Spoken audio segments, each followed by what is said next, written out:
It's time to talk Tiger football on the flagship station of the Fighting Tigers of LSU, Eagle 98.1, and worldwide on eagle981.com. Fast and fearless, baby, here we go! The Tiger Zone, powered by L'Auberge Casino and Hotel Baton Rouge. Get your calls in now at 225-499-9898. The Tiger Zone starts now, live from the Mercedes-Benz of Baton Rouge studio. Here's Hunt Palmer and Jeremy Hill. Welcome in, Tiger Zone on Eagle 98.1, presented by L'Auberge Casino and Hotel. I am Hunt Palmer. That is Jeremy Hill with you for the next 2 hours talking Tiger football. LSU coming off a nail-biting loss to Alabama and moving ahead to a home date with the Arkansas Razorbacks. If you want to dial in and give us a call, 225-499-9898 is the number. We want to hear from you over the next 2 hours. We'll be talking all things Tiger football. Jeremy Hill, how are you this evening? Doing solid, man. How you doing? Doing very well. Nookie in the Bayou Ford chat over on YouTube says reporting for duty, as we would expect. You want to check us out on YouTube, you can. It's on the 104.5 ESPN stream.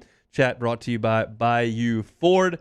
All right, Jeremy, let's look back at the game against Alabama before we look forward to the game against the Hogs. We'll also give our SEC picks a little bit later in the second hour. But, you know, I thought when I sat down to do the post-game show Saturday night that I would feel differently when I sat down to do our daily show on Monday, and then I would feel even more differently when I sat down Wednesday in the Tiger Zone as time moved on from that game, because it was such a bizarre game to watch. It was one where if you were an LSU fan, you sat down with no expectation, and then all of a sudden they sucked you in, and you had a chance to win the game late in the game. Of course, did not get it done. And I said it, my ego told me, look, I'm not going to allow myself to go good try, good effort, Tigers. You lose a game, you lose a game. That's what it is. We're a championship-level football program. That's what we aspire to be. We're not going to celebrate losses. But the other side of it is they played really hard, and they had every chance to win that game against an Alabama team that brought its D game and wasn't ready to play. So you've now had 4 days to digest it. How do you feel about it? Yeah, just the same way I felt watching it. Just you let one get away. That was something that obviously no one really expected going into that one, and you had an opportunity to really accomplish something special, something that would have made this season just feel, totally different, and just watch us have chance after chance to, put that game in a way where you can feel like you're going to win it down the stretch. We just couldn't quite get over the hump and get over the edge, and that just seems the way how this every break is going for this team this season. So just a tough loss, but I just really wish we could have found a way to put that, grab a lead and kind of see what happens after that. Defense was exceptional all night. They confused Alabama. They brought pressures that they didn't expect. They got pressure on Bryce Young. They totally put the clamps on the running game. They got 3 huge 3-and-outs in the second half, and LSU absolutely had to have it. And they gave LSU every opportunity to win. There was nothing indicating that would be possible after watching what Ole Miss did to this team, what Florida did to this team, what Kentucky did to this team, what UCLA did to this team. For them to show up and put just a steel curtain in front of the Alabama running game was impossible to predict, but they did it. And how did they do it? Yeah, they did it with their run blitzes, man. The linebackers, they finally start coming downhill and meeting those guys at the line of scrimmage, not letting, the offensive linemen, climb up to the second level and cover them up and allow these backs to have, rushing lanes where they're not touched to 4 or 5 yards down the field. So just so much more aggressive with our run fits, and that's why you saw them really shut down Robinson and the crew last Saturday. 225-499-9898 is the number to call. Stefan is calling us up from over in Crowley. Welcome in. Great to be with you guys again. Kind of a good segue what you were talking about. I was very proud of our team last Saturday. I mean, I did not expect that, but I feel confident now going forward with seeing those guys dig deep that whoever inherits this team is going to have a lot to work with. But we're not talking about the Alabama hate week anymore. It's time to talk about some Hogs. Do you guys remember back in the 90s whenever OJ was running from the cops in that Bronco? I do.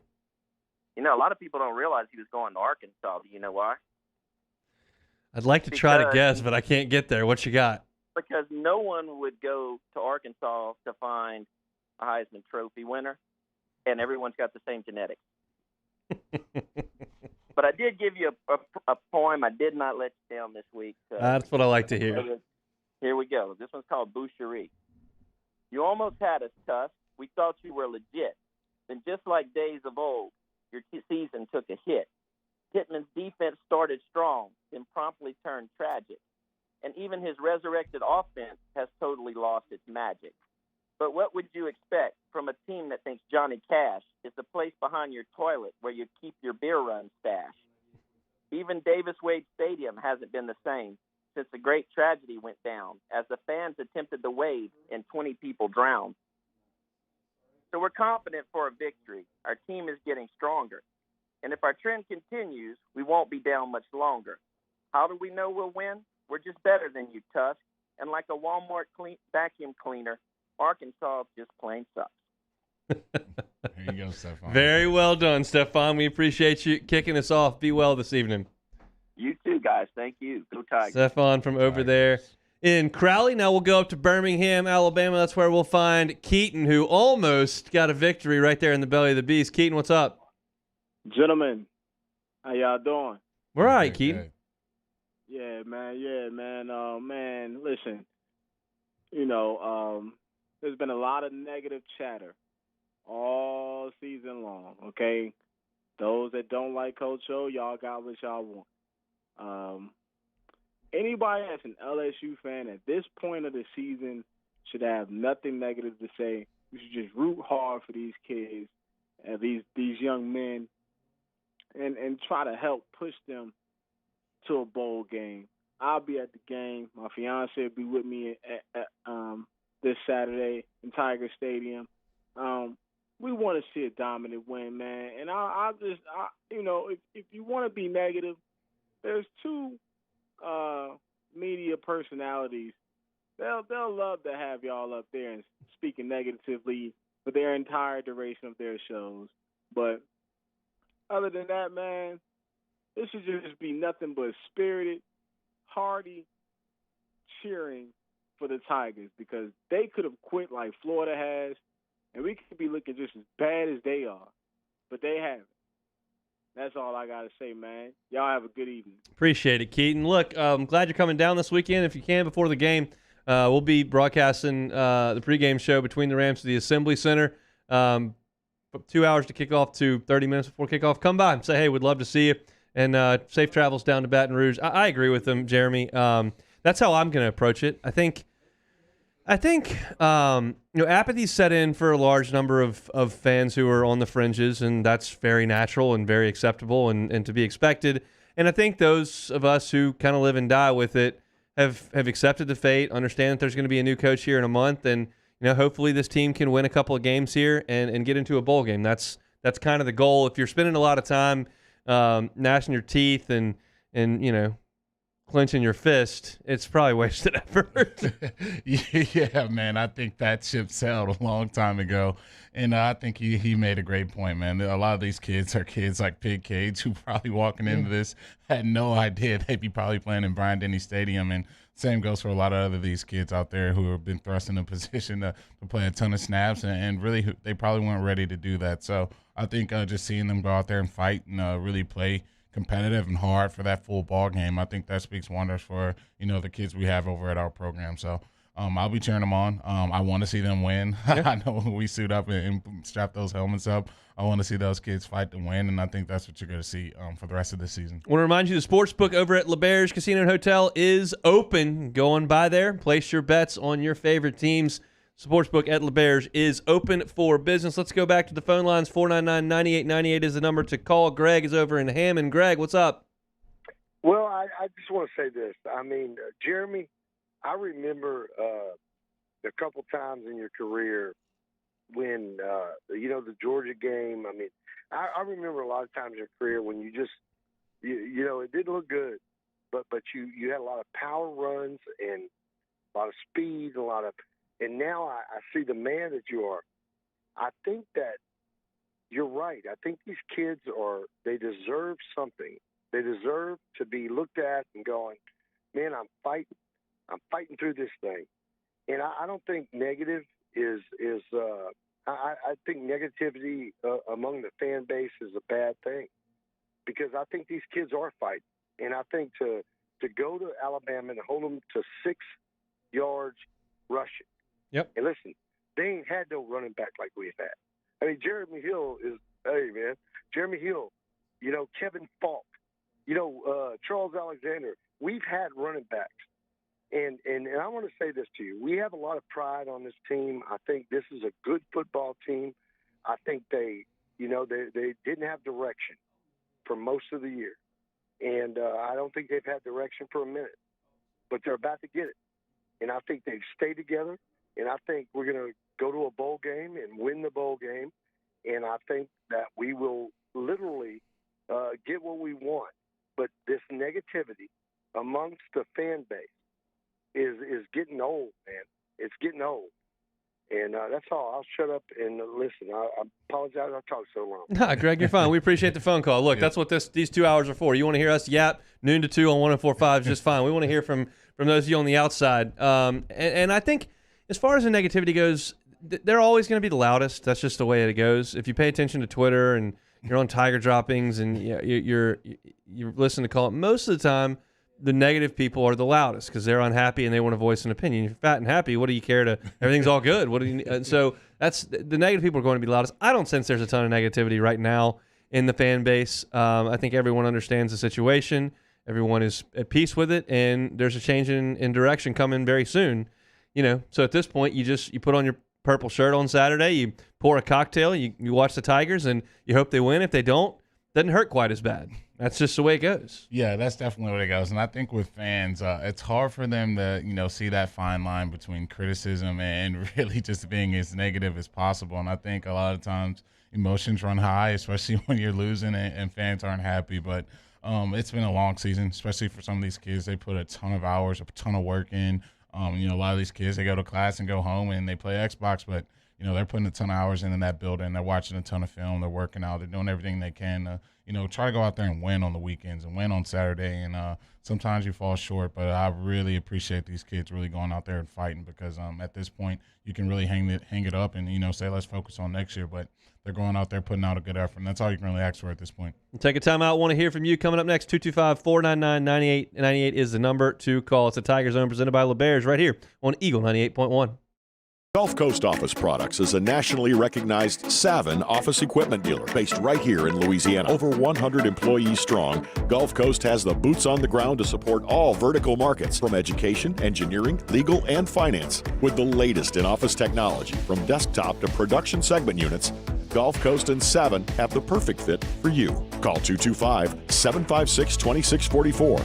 That's 756-2644 for Gulf Coast Office Products. Bayou Ford and Bayou Chrysler Dodge Jeep Ram are now open for business and are ready to serve our customers with disaster relief employee pricing off I-10 in LaPlace. If you need sales, service, or fleet, the crews at Bayou Ford and Bayou Chrysler Dodge Jeep Ram are going to do right by you. Follow us on Twitter at 1045ESPN to cast your vote in the Citizens Bank and Trust poll of the day. Vote daily inside Off the Bench, Hunt, and Hill, the early line. And after further review, Citizens Bank and Trust brings you the poll of the day via Twitter at 1045ESPN. Yo, Jake here for Patient Plus Urgent Care Clinic, the place that's going to be convenient for you during an inconvenient time. Look, you hear me talk about my 4 boys all the time, and sometimes things like stitches, well, they happen. And in fact, they have, and Patient Plus is always taking care of us just like they'll do the same for you. And now with 7 convenient locations across the Baton Rouge area, open from 9 a.m. until 9 p.m., 7 days a week. And also at PatientPlusUC.com, you can sign up for your appointment on the way to the clinic. That's Patient Plus Urgent Care Clinic. Get in and get better. I've been doing business with Luba for 25 years. They're dependable, trustworthy. It's just the attention to detail with our clients. Our folks have years and years of experience. They're highly trained professionals, but many companies have that asset. What I'd like to think makes Luba a bit different is that we use those talents in a way that truly is dedicated to serving the needs of the folks who depend on us. Are you a licensed contractor? There's lots of good contractors in Louisiana doing work the right way, but unfortunately, too many unlicensed contractors are working outside the licensing requirements. Working as a contractor in Louisiana requires a license for the company doing the work. The Louisiana State Licensing Board for Contractors wants to help you get licensed to allow you to conduct work legally. It's not difficult to get the license. We can help you. Go to lacontractor.org for more information. Licensed contractors, it's the law. At All Star Toyota, you get it all. If you're in the market for an all-new Toyota vehicle, come see our friendly and knowledgeable sales team at All Star Toyota. Located in Baton Rouge at the corner of Airline and Goodwood, we've been serving our community since 2005 by offering a large selection of new Toyota cars, trucks, and SUVs. Get behind the wheel of your dream car and take a test drive at All Star Toyota today.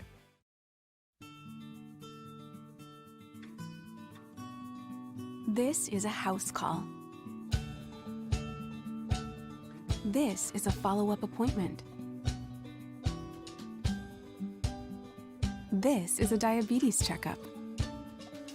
This isn't just more convenient care, it's more advanced care. This is innovating healthcare at Louisiana's #1 hospital, Ochsner. ServiceMaster Elite create clean, disinfected work environments. As a local business, we take pride in serving the New Orleans and Baton Rouge areas. Our cleaning protocols follow CDC and OSHA standards for healthcare settings, offices, senior living, restaurants, and industrial plants. Contact ServiceMaster Elite to get your operation ready for reopening with germ disinfection cleaning. ServiceMaster Elite, the trusted choice in professional cleaning since 1996. Eagle 98.1.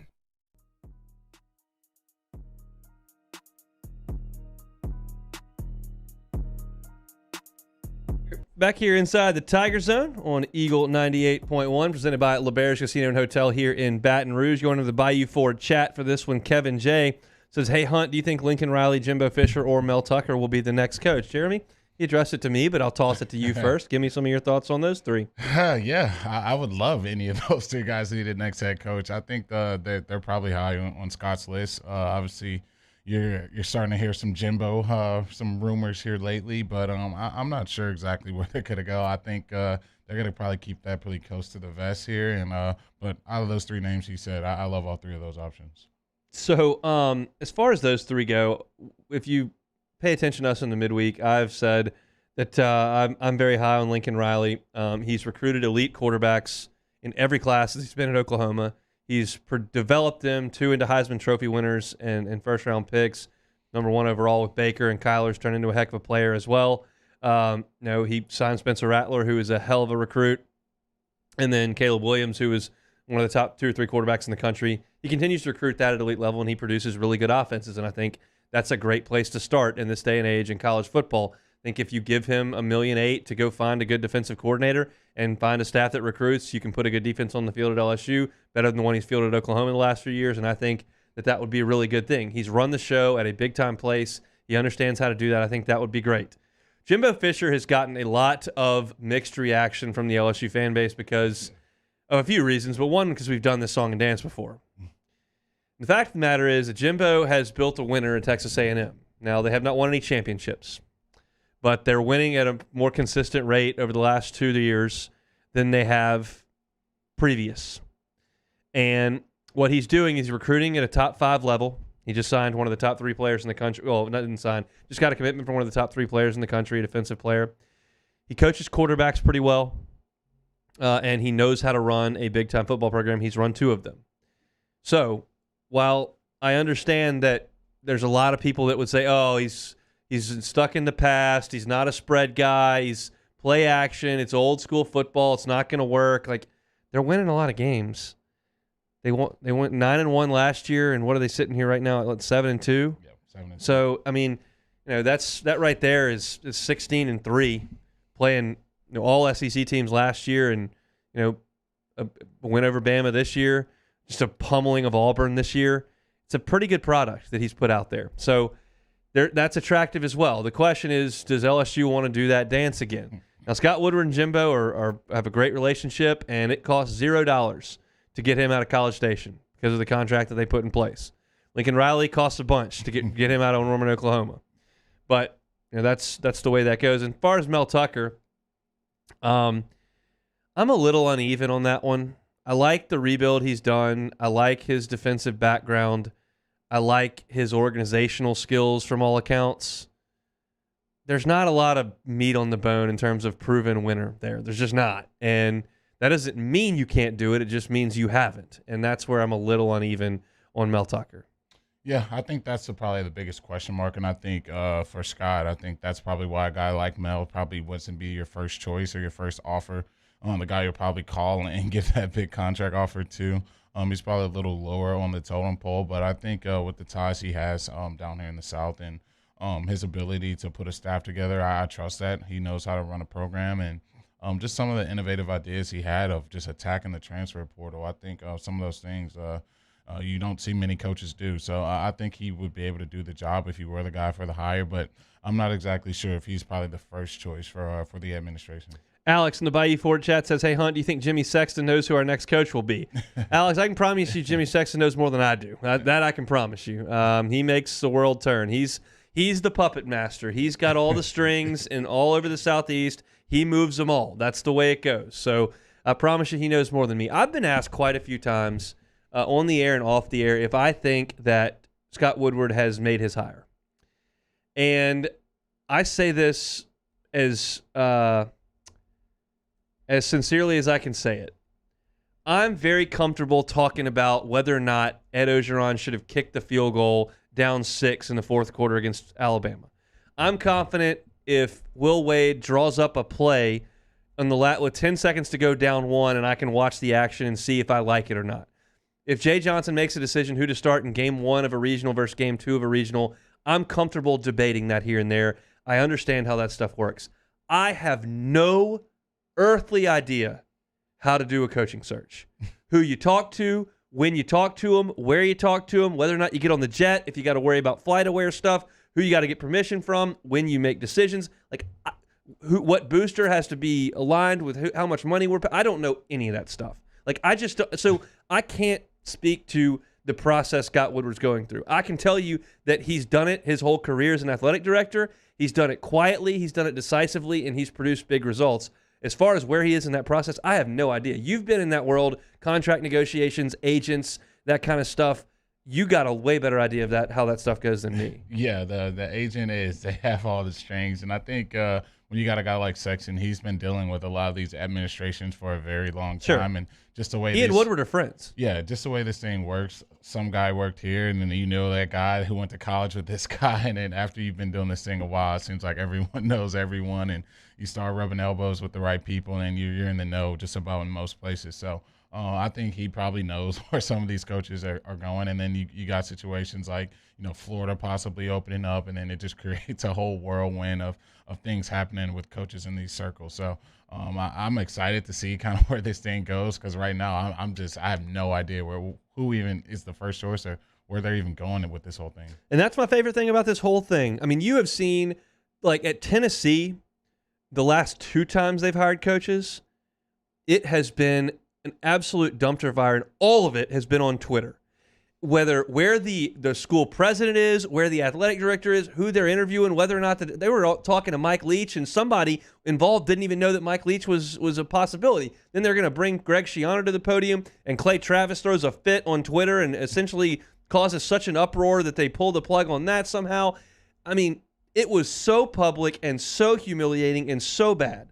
And then to a far less extent, and this is something I talked about before we got our show, but I was still on the airwaves on 104.5 on Fridays.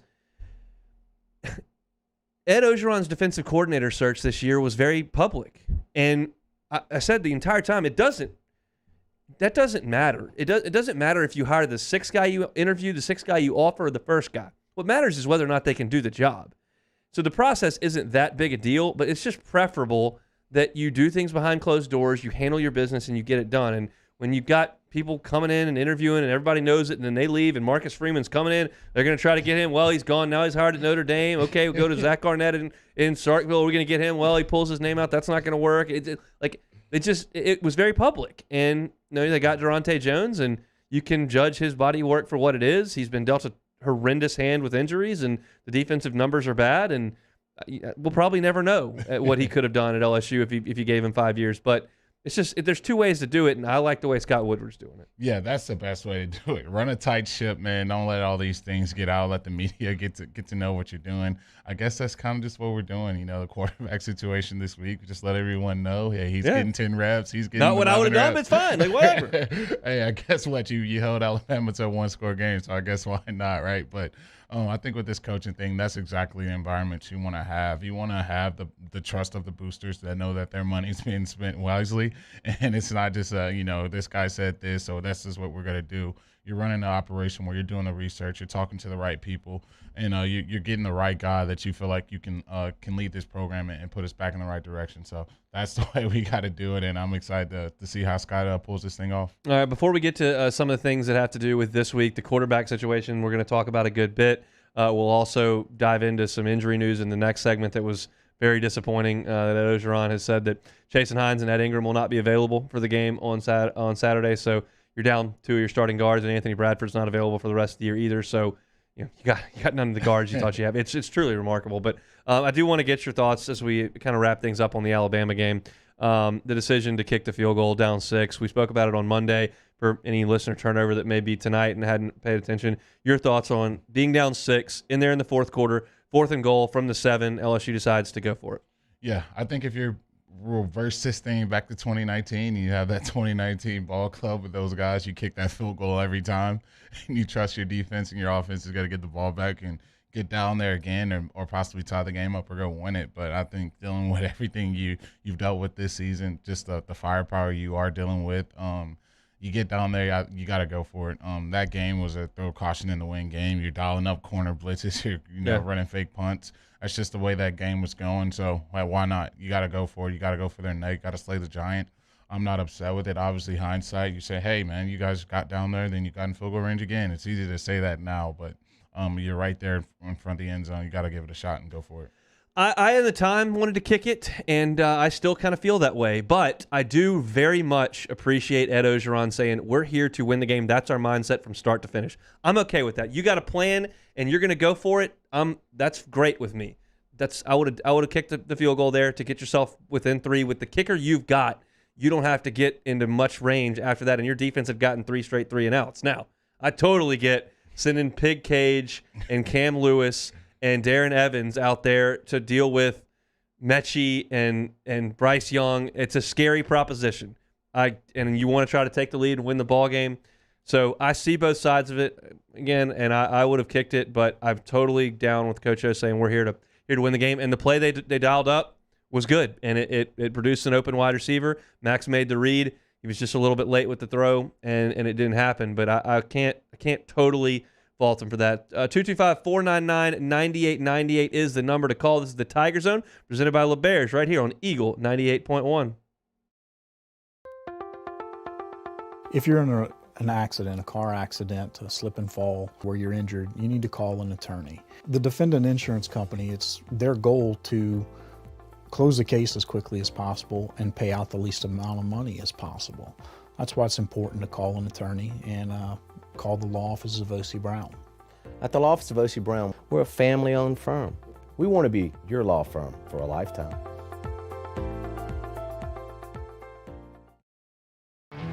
There it is, the extra mile, on the border of expected and extraordinary for those willing to go further, like vans customized for work or play, with safety and tech to keep you connected.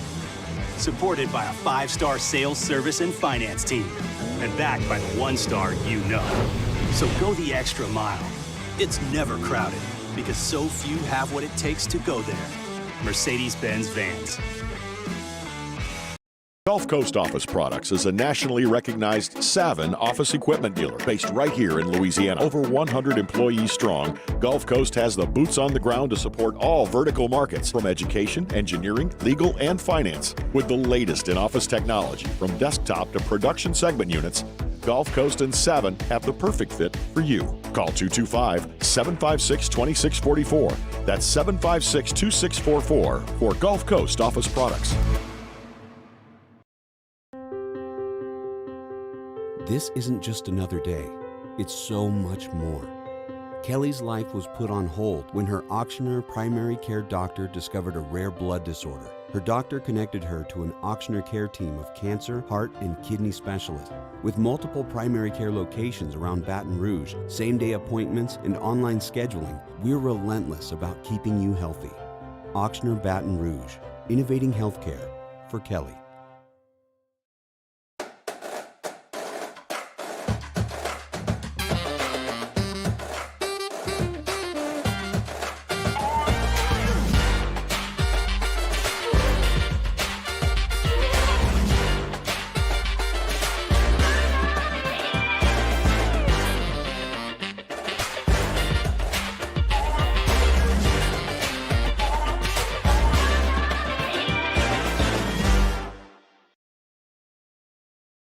Starting in 1974, Central Plumbing has served Baton Rouge and surrounding areas for all of their plumbing needs.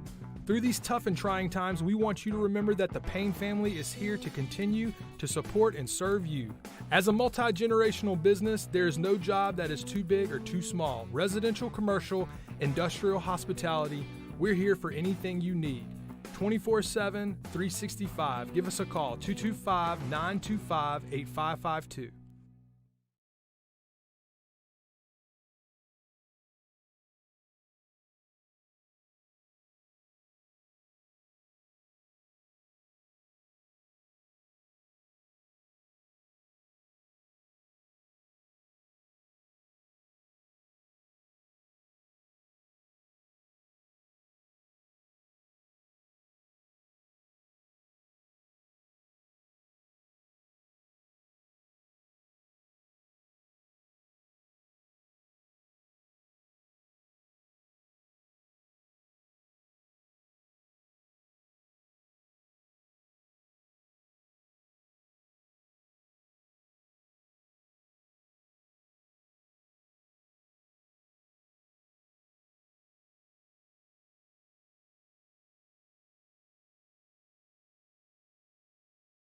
Eagle 98.1.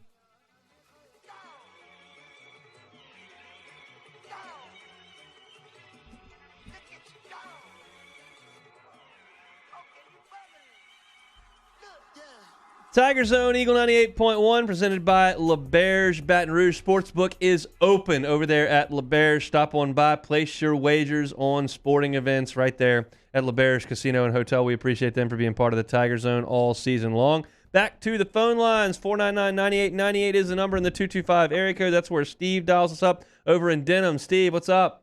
Hunt and Hill, how you guys doing? Good, Steve. Solid. Hey, this isn't the reason I called, but with Hunt, you brought up the fourth and goal instead of kicking a field goal.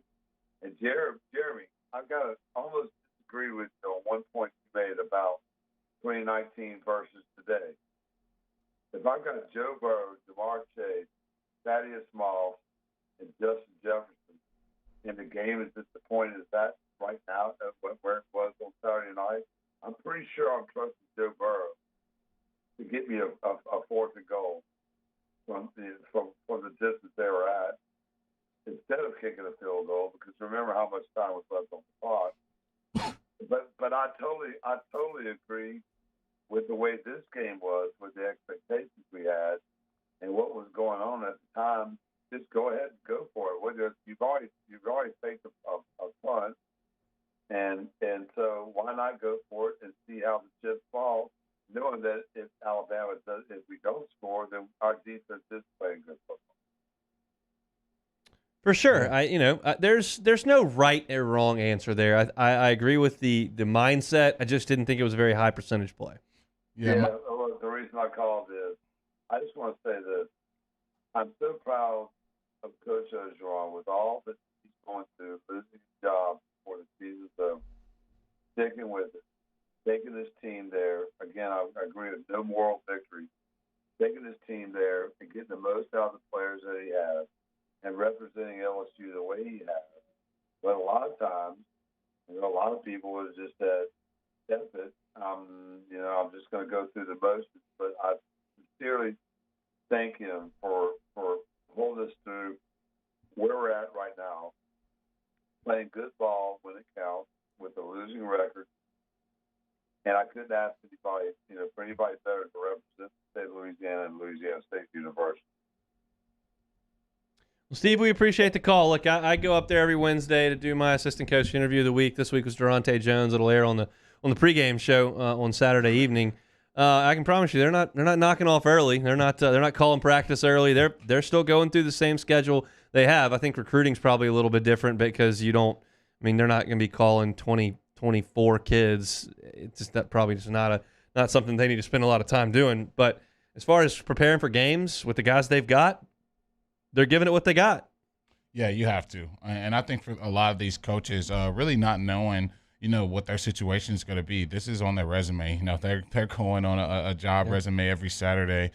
They can improve, what they've been doing and showing why, the program or maybe the next head coach may want to bring them back. So there's still so much to go out there and coach for these coaches, and same alike for a lot of these players. A lot of these guys, some of these seniors, it's going to be their last few times getting to play in Tiger Stadium, and a lot of these young guys, this will be their first time to show what they are as players. So still so much to go out there and do, and I think they're going to go out and fight just like they did last week. Talk about the news of the night on the Ed Orgeron show that aired just before us on Eagle 98.1. Chasen Hines, LSU guard, is going to miss the remainder of the season. He is done for the year. And Ed Ingram is not going to play this week. They hope to get him back at a later date, but he is not going to play. So Anthony Bradford is out. Ed Ingram is out. Chasen Hines is out. You don't have any of the guards who have been your starters all year. Still got Liam Shanahan at center. Cam Wire's still there at left tackle. Austin Decula is still there at right tackle. But you got to find some guys to play guard. At this point, they have moved the chairs so many times, I honestly can't accurately predict who would be the next guy up. I really don't. I think Marlon Martinez has a chance to play a little bit. I don't know. I mean, do you have names that are out there that you feel confident in that are going to fill in? Confident? You think that confident thing well, in there. whatever. I mean, Charles Turner's played on the inside. He's just been a center and a tackle. He's not played guard. I don't.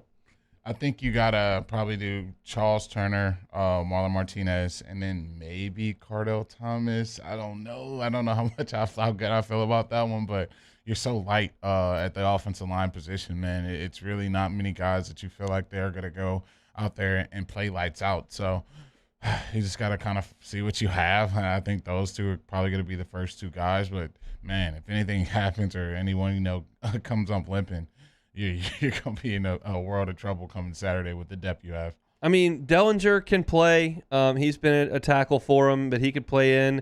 I don't know if Marcus Dumerville can play. I mean, there are human beings that are on scholarship that can line up and play. They just haven't done it in this position very much. I feel for Brad Davis, who just never had his unit. He just never got a unit. From the day he showed up, that Dare Rosenthal was out the door, then you had injuries the entire camp, and then you had more injuries, and they just never got a group together. Now, they've had some bright spots, obviously. The Florida game was great. They ran the hell out of the ball on Saturday against Alabama. They committed to it. They stuck to it, and Thaddeus Price went over 100 yards in that game. But I've personally never seen anything like the injury rash that I've seen on this team. If you look at, I mean, we kept giving the number. It's somewhere in the neighborhood of 9 of the top 14 on defense. Then you talk about Emery, Butte, Hines, Bradford, Ingram. I mean, that's 5 more. You're talking about 14 of your top 23 guys. I mean, it's way over half that can't play. Yeah, I mean, how do you predict something Deion like Smith's this? in a sling. I didn't even know that. And I saw him on the field. He hadn't played in weeks. Yeah, he hadn't played in weeks. Just you name it, it's happened from whatever type of injury you want to have. There's really nothing really you can point to, but just being, quite frankly, unlucky. Guys have been battling, trying to come back. When they do, another guy goes down. Obviously, it seems like every day you hear someone's going to be missing out the game, and today it happened to be Ingram and Hines. So it's just, man, it's rough. I really can't point to anything, man, other than just being quite right unlucky, man. This team has really just been really struck by this injury bug, and it just seems like it's not stopping. It won't stop. It's just going to be something we deal with all season. It's a different talking point here. I mean, how much do you think this changes the legacy that Coach O has when you look at the team that he put on the field this year? Does it? I think context, it matters. Obviously, when you're looking at a history book and a record book, you just see the records and you don't see the stories and the names and everything that happened. But I think when you do a deep dive and a deep search and really what really happened, you're going to see a nationwide, worldwide pandemic took place last year, and that kind of just changed just everything as far as college football goes. Just having home field advantage and just dealing with positive tests and everything like that. And then you go to this year where the injury bug just kind of bit you like never before. You can kind of sit back and point to those things. Obviously, a lot of other things probably could have, went better and gone differently. But I think when you look at the context, I think 2019 was so special. You'll kind of, look past these past few seasons. I hadn't even mentioned Miles Brennan not being able to play either. But I think this is my guess. Most LSU fans, not all, you can never speak for everyone, but most LSU fans, well, I think you can speak for everyone in some instances. I think a lot of people, I think everyone would agree that Skip Bertman did a pretty good job. I think you could probably get everybody on that page. But in terms of Ed Orgeron's legacy, I think most LSU fans will say he took over a stale program that was in reasonable shape, and he made some hires and signed some classes that produced the greatest team we've ever seen. And after that, it was going to fall apart at some point, but it went more quickly due to COVID and the injury bug. I think that they will say those two contributed to it. Then his hiring practices were probably a bigger piece to the puzzle. I think Ed Orgeron will very likely look at this, and I don't know Ed very well. I mean, we know each other from seeing. I've done a show a couple times and seen him on Wednesdays for a couple years, but I think it's probably pretty easy for him to go to sleep at night and say, "Look, I built this thing into a great thing and never got a chance to keep it on the rails because the pandemic crushed it, and we had a bizarre 2020 where." Guys opted out and didn't play, and we couldn't practice and didn't have spring and couldn't get our coordinators rolling. I think it's probably pretty easy for Ed to justify how quickly it went from the top to the bottom because of all the external factors that he couldn't do anything about. Yeah, I mean, how can you predict something like that? That's just obviously everyone in the country had to deal with it, but dealing with the situation, you got probably one of the best receivers in the NFL that you didn't get to play one snap. So. And obviously, Big Tyler in the middle. Yep. Obviously, just guys that you thought you'd be playing. You got the number one tight end in the country. He didn't finish the season with you. So you can just point to time and time again the guys that Coach O actually got to, sign that dotted line and give their commitment to LSU. A lot of those guys, they didn't play. I think, Shea Dixon said it best last week. 9 of the 5-star you had signed and 19 of those guys are available now. So It's just, I think if you're Coach O, you can sleep good at night knowing that, if you had your guys, the guys that you recruited out there and they lined up for 12 games and you were at full health and full tilt and you got your butt kicked, that'd be one thing. But it's just not the LSU team. You just look roster by roster, name by name, preseason to now. It's nowhere near that LSU team, so I think he can sleep well knowing that. It's crazy to think of the recruiting profiles that Stingley, Ricks, Mason Smith, Keyshawn Butte, Eric Gilbert, Jamar Chase, Terrace Marshall, guys that theoretically could have been on this team. John Emery, 5-star stud. None of those guys available for LSU as you play the game. It's hard to forecast, and we know that on signing day, everybody's head's in the clouds, and we think that every 5-star is going to be the next All-American Heisman Trophy guy, and every 3-star is a diamond in the rough that the staff found and is going to be the next Jacob Hester and produce. But the fact of the matter is that a lot of times things don't work out, and in this instance, all of them didn't work out for this back-end stretch of this season. It is absolutely bizarre to think about that. 499-9898 is the number. This is a Tiger Zone presented by LeBear's on Eagle 98.1.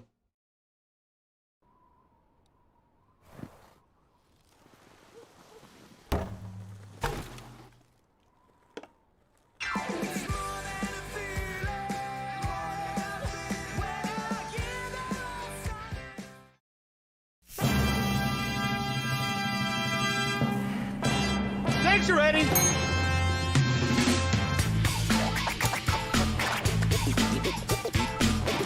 Yardbirds up.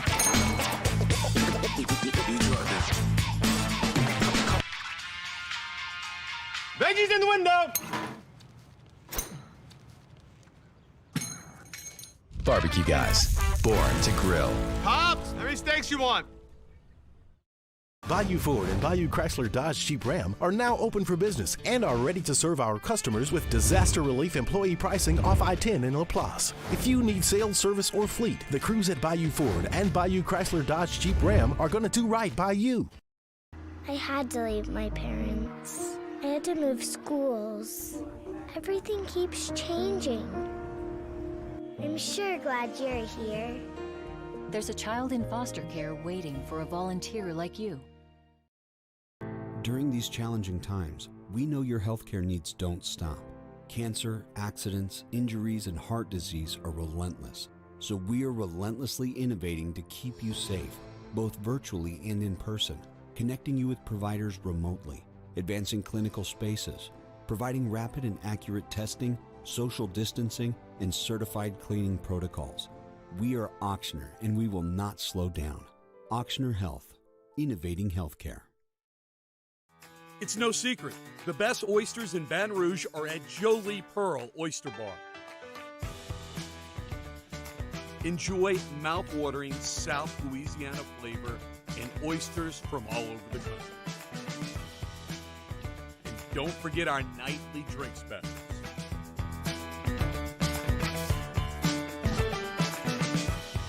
Jolie Pearl Oyster Bar, located in downtown Baton Rouge.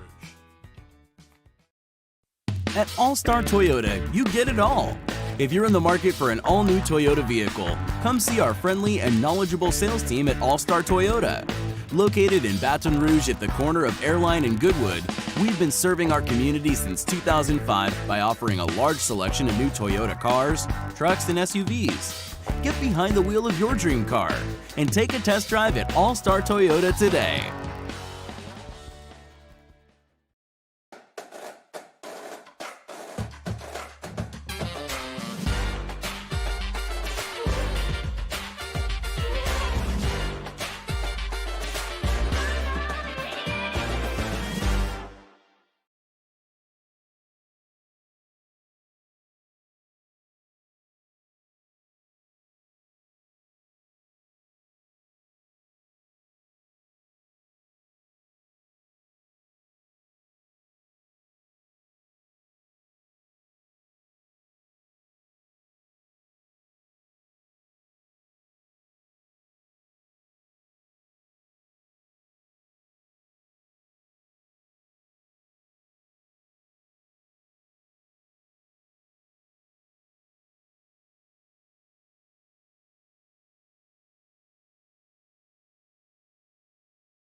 Eagle 98.1.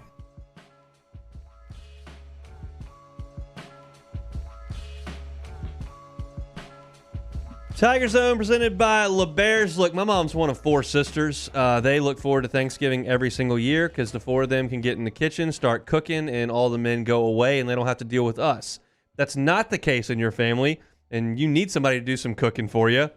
You can take the holidays home with Thanksgiving to Go presented by LeBears. You can pre-order now until Tuesday the 23rd, so right up until 2 days before Thanksgiving. You can choose from an oven-roasted turkey or a spiral-glazed ham. You can get a dressing, 3 sides, 2 sauces, 1 bread, and 1 pie. Serves about 8 people for just $99. You're not going to find a better deal than that. So you can visit Bon Temps Buffet or the Stadium Sports Bar in LeBears and place your order for Thanksgiving. They want to help you out with some cooking there. It's the holidays holidays home with Thanksgiving to Go, presented by LeBears, our sponsor here on the Tiger Zone. All right, we've kind of buried the lead here, Jeremy. It is 8:48, and we haven't talked about the fact that LSU is changing quarterback situations this coming week against Arkansas.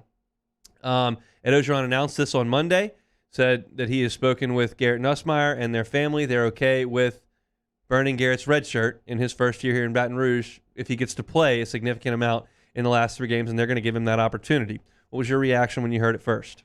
I would have loved to have kept that close to the vest. That was my initial thoughts, but I loved it. I think that's what this offense probably needs. Obviously, Max has done everything in his power to, make plays for this offense, but it's been plays that he should probably, want back. So I think since that's been going on, it's kind of opened the door for Garrett to come in there and see what he has to offer and see if there's anything in that well. And if there is, I think you can, kind of build on that and kind of make those guys really battle it out and see which guys, comes to the top. So I would rather, Garrett just kind of start the game and kind of see what he does. But I guess he's going to get out there early and see what happens. You said if he's got something in the tank. You saw him in camp. Now, it's camp. I realize that. But does he? Yeah, I think so. There's some arm talent there. I think that touchdown pass he threw in the Ole Miss game, that was a throw we haven't seen from this offense all year, just fitting it in a tight window in the back pylon. And then that throw he made down the sideline to Brian Thomas, just certain throws you don't see quarterbacks wake up and make. And Garrett, he definitely has the arm talent. I think if you can, tune down his decision making, there's something there. So I'm excited to see kind of what he does on Saturday night. So, for me, I think it's an interesting dynamic. It makes the game on Saturday far more interesting for the average LSU fan. They're not playing for a championship. It's late in the year. You got a ton of guys hurt, and whether you win or lose is basically trivial. Now, not in the moment. These guys are going to want to win desperately, and a bowl game is in the cards if you can win this game. But it makes it interesting to watch what's Nussmeier going to do. What's Johnson going to do? How do they react to this new competition? How does the team react? What does the momentum of the game do as you change quarterbacks? If Max leads 2 touchdown drives right out of the chute, do you go to Garrett because that was in the script? Or are you trying to win the game and you're going to stick with Max until you see something that stalls the offense? It's fascinating. I have no idea what they're going to do other than the fact that I'm sold on the fact that Nussmeier is going to play early and often in this game, and I think that may put you at a disadvantage in terms of winning the game. Yeah, it definitely can. It definitely can. That's why I think you avoid a lot of trouble just trotting Garrett out there and kind of seeing where the flow of the game takes you. If Max comes out there and you have success offensively and you're scoring points and you're driving the ball, I don't see why he stopped that and put change the flow of that. I think we all saw that in 2011, and a lot of fans were turned off by that. So I think you got to find a guy that you really trust and you can believe in. And I think for them, they want to, mix it up 50-50. But I just think it's so hard when you're a quarterback going into a game Saturday. You only get so many reps in practice with your one receivers, and you got to split those. And then now in the game, you got to split the reps. I don't know if I like that, but that's what they're going to do, and we'll see if it works. This is not something we've talked about on the Daily Show here. In terms of how they play, I'm not sure that's a huge deal to the guys. I mean, obviously, if Garrett's going to run around a little bit more, the offensive linemen need to be aware of that in terms of holding and whatnot. But what about the mechanics of the huddle, calling protections? How much can that change from guy to guy? Are they kind of in lockstep as the terminology is the same, the cadence is the same, everything should feel the same, or two different guys, two different things?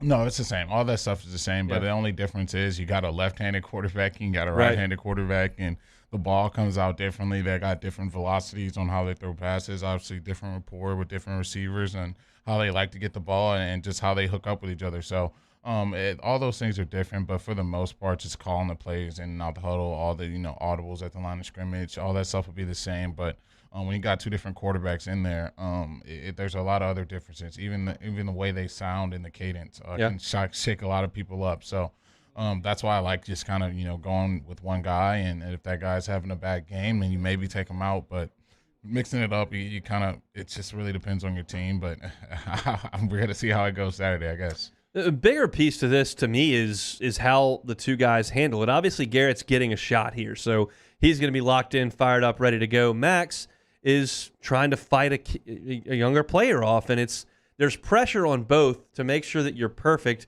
so that you get the next shot. And I'm not sure if that's a good thing or a bad thing. Certainly, it could spur them on, but it could also put enough pressure on them. They're scared to make a mistake. They don't play the way they would if they were just given the reins to go out there and make it happen. So a lot of variables there. Let's go back to the phone lines. 225-499-9898.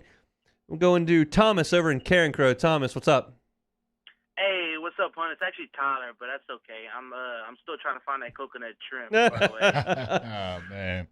I haven't been on Instagram lately. I've been busy at work, so Jeremy, I didn't forget about you either. But I think you're just lazy, Tyler. You're not putting in the effort that it requires here. Why you said that on the air with my wife listening? That really did not. Look, I need more people on my team. We're building a case here. Hey, so okay, a couple things. I wanted to chime in on that Ed Orgeron thing. I think his legacy, in my opinion, for how I'm gonna look at it, is I think he made the program better than when he took it, based off of what he did on a broad scan of years, meaning the debacle from I think in recruiting got better. He changed the program from it being more funner to watch LSU football than before, because I think Jeremy would appreciate watching that offense now than back then. Now the defense went total opposite, so I guess maybe I should retract my statement there about LSU football as a whole. But I think he made it better, made the program better as far as for maybe the analysts and improve those things. That's just my opinion. I like to hear y'all's on maybe commenting about that. And then two, Hunt, you're more closer to baseball and basketball. I know Jeremy's or Jeremy can chime in too. Who do you, in your opinion? Okay, I know it's a football show, but it's a Tiger Zone. We can talk whatever. Okay, would you be more impressed if basketball made the Elite Eight or baseball made the World Series? Because I'm going to say Wade's got to do something soon, and I think there's enough talent on baseball to make a run. I honestly believe that, and it's I started thinking about it today, looking at the number one recruiting class, kind of sparked the interest a little bit, so I digged a little deeper. But there's so much talent on baseball, like it's just unbelievable with the freshman impact.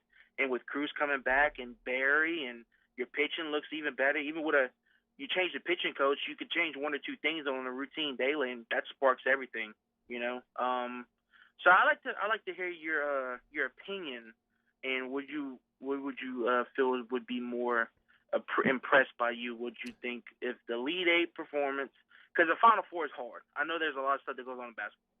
So I'm going to give him a Elite Eight. Sweet 16, Wade's been – well, he didn't coach it. He's been there. Sure, Tyler, yeah. So go ahead. I'm happy to answer. Look, it's not even close to me. I'd be far more impressed if Will Wade got this basketball team to the Elite Eight than I would be if Jay Johnson got to Omaha. Omaha is the expectation around here, and I'm not going to pretend to know everybody's lineup in the entirety of college baseball if they don't play a game until February. But he's going to have a top 10 lineup in the country, probably a top 3 or 4 lineup in the country. We'll see about the pitching staff, but the offense they've got is going to be among the best in college baseball, undoubtedly. Will Wade does not have a top 10 basketball roster. He's got a good team. They played great last night, but if he gets that team to the Elite Eight, at this school, getting a team to the Elite Eight, that's a big deal. That does not happen very often. In fact, I would be prepared to say it hasn't happened 6 times. I mean, obviously they've been to the 3 Final Fours.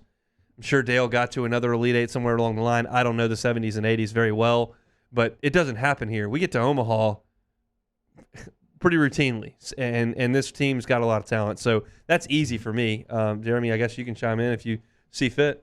Oh, yeah, definitely. I think Tiger fans would not be shocked if this team was in Omaha at the end of this season. That would not be very shocking. I think if this basketball program, especially with the SEC having the amount of ranked opponents that they have this year, if they find a way to win a lot of games and find their way in that big dance and in the Elite Eight, I think that would be very and extremely impressive, especially when you lose your top 3 scorers like they did last season and you're kind of trying out a bunch of new guys. And obviously Days wasn't, you probably weren't expecting him to be the scorer that you saw in that first game. I think if they found a way to do that, that'd be extremely impressive. Tigers and Hogs, Sunday night in Death Valley. We're talking about it next as we come back for Hour 2 of the Tiger Zone on Eagle 98.1. Follow us on Twitter at 1045ESPN to cast your vote in the Citizens Bank and Trust poll of the day. Vote daily inside Off the Bench, Hunt and Hill, the early line. And after further review, Citizens Bank and Trust brings you the poll of the day via Twitter at 1045ESPN. There it is, the extra mile. On the border of expected and extraordinary for those willing to go further. Like vans customized for work or play. With safety and tech to keep you connected. Supported by a 5-star sales, service, and finance team. And backed by the 1-star you know. So go the extra mile. It's never crowded because so few have what it takes to go there. Mercedes-Benz Vans. To the heroes who are working tirelessly to care for our communities, we thank you. We will never forget the countless hours you dedicated on the front lines, choosing to risk your own health to fight for our friends, neighbors, and family members. I mean, you guys are out on the front lines, fighting it. We are grateful for your heroic acts and unwavering spirit. Together, we are overcoming this adversity and make our state healthier and more vibrant again. Ochsner Health. Eli's always been into grilling. It took us a while to see it, but the signs were there. What are you doing, Eli? I knew grilling was my thing. I have been talking about it throughout my career. Happy with the results? I am. Got the new grill from barbecueguys.com. It performed great. My advice, as I always told my boys, do more of what you were born to do. Barbecue Guys, for those who were born to grill. You want cheese on your burger, Pops? I'll take a little cheese. Yo, Jake here for Patient Plus Urgent Care Clinic, the place that's going to be convenient for you during an inconvenient time. Look, you hear me talk about my 4 boys all the time, and sometimes things like stitches, well, they happen. And in fact, they have. And Patient Plus is always taking care of us, just like they'll do the same for you. And now with 7 convenient locations across the Baton Rouge area, open from 9 a.m. until 9 p.m., 7 days a week. And also at patientplusuc.com, you can sign up for your appointment on the way to the clinic. That's Patient Plus Urgent Care Clinic. Get in and get better. Front to Back Boat Service has been family owned and operated for 30 years. And the Sherman family is NMEA certified. That's the National Marine Electronics Association at Front to Back. They are committed to improving the safety and technology of marine electronics through installer training, interface standards. And look, the fall and the winter, it's the perfect time to do that yearly maintenance you've been putting off. Get those parts you've been wanting. So schedule your appointment today at Front to Back North Airway off of Airline Highway. Le posso offrire un caffè? Le posso offrire un caffè? Andiamo insieme da me, non c'è. Call Mr. Electric today for electrical repairs, upgrades, and installations.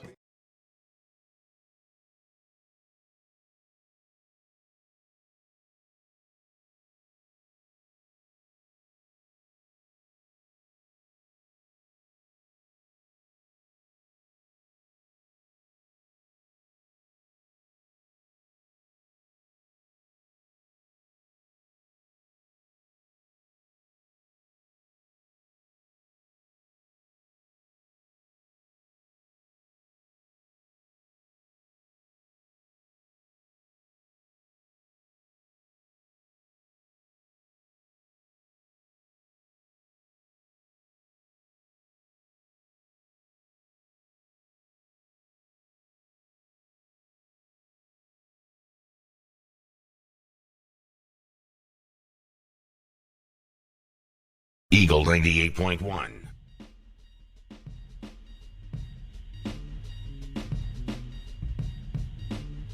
Welcome back into the Tiger Zone, Hour 2.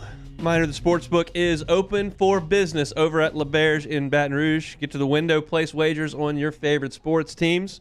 Tell them we sent you over there to LeBerge Casino and Hotel in Baton Rouge. Hunt Palmer, Jeremy Hill with you for another hour. If you've got questions, comments, want to chat with us, 225-499-9898 is the number. We want you to dial us up and chat with us. As we said, you want to hear us yap for 2 hours? Tune in noon to 2 on ESPN. We want to hear from you here on the Tiger Zone every Wednesday night.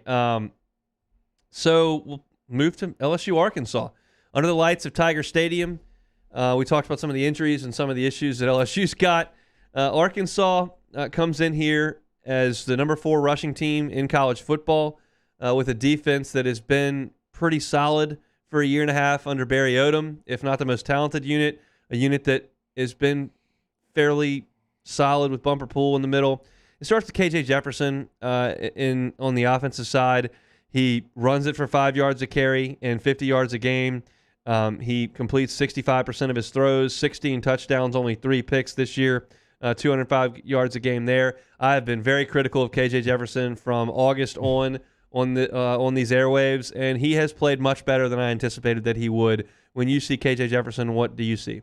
Yeah, I see a guy who's really, taking control of this offense. I was obviously watching him early on in his career, just a kind of a guy you thought, just kind of wanted to use his legs, not very accurate, but you see him and Burke say they've been hooking up a lot. I think the separation between him and the next receiver is similar to what Kayshawn has going on this year. And 47 to 17. It's 47 catches, second place, 17. Yeah, so He's found a target that he can connect with consistently, and that's worked wonders for him. And he's taking care of the football, and that was my biggest concern for him. Could he take care of the football? And he has, and he's mixed in, 5 rushing touchdowns as well on top of that. So he's been playing well. He's got to come in here eager to continue his play. And watching our defense play last week, I think they'll be up for the challenge. Look, Traylon Smith is the starting back. He's got 95 rushing attempts. KJ Jefferson is second with 92, and Raheem Sanders has 87. They're very, very balanced between those three. Now, Johnson has 56 carries as well. He scored 6 touchdowns, which is the most rushing touchdowns. They want to run the football, as I mentioned, the 4th best rushing team in college football.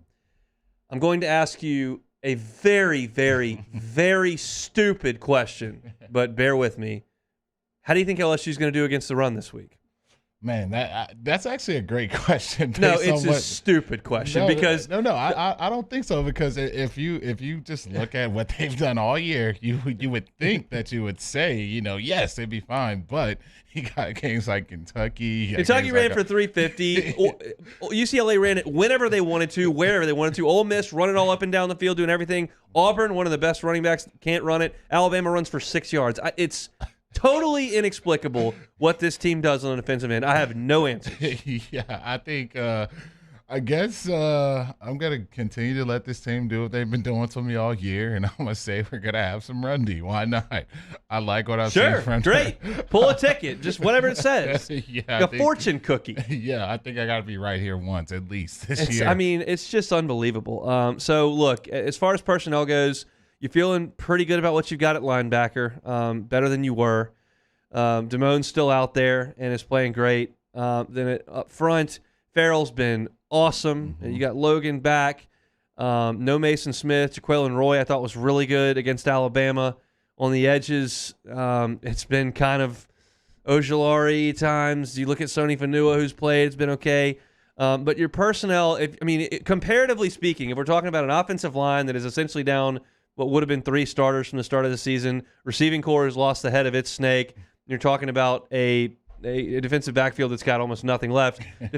Defensive front is about as good as you can be, and that's without your starting defensive ends. It's about as strong as a unit as you have, I think. Yeah, I think the front 7 is where you're going to see most of the plays being made, especially with this team. And I think Neil Farrell, obviously, if Jordan Davis didn't exist, he'd probably have a case for all SEC, man. He's been having a year this year.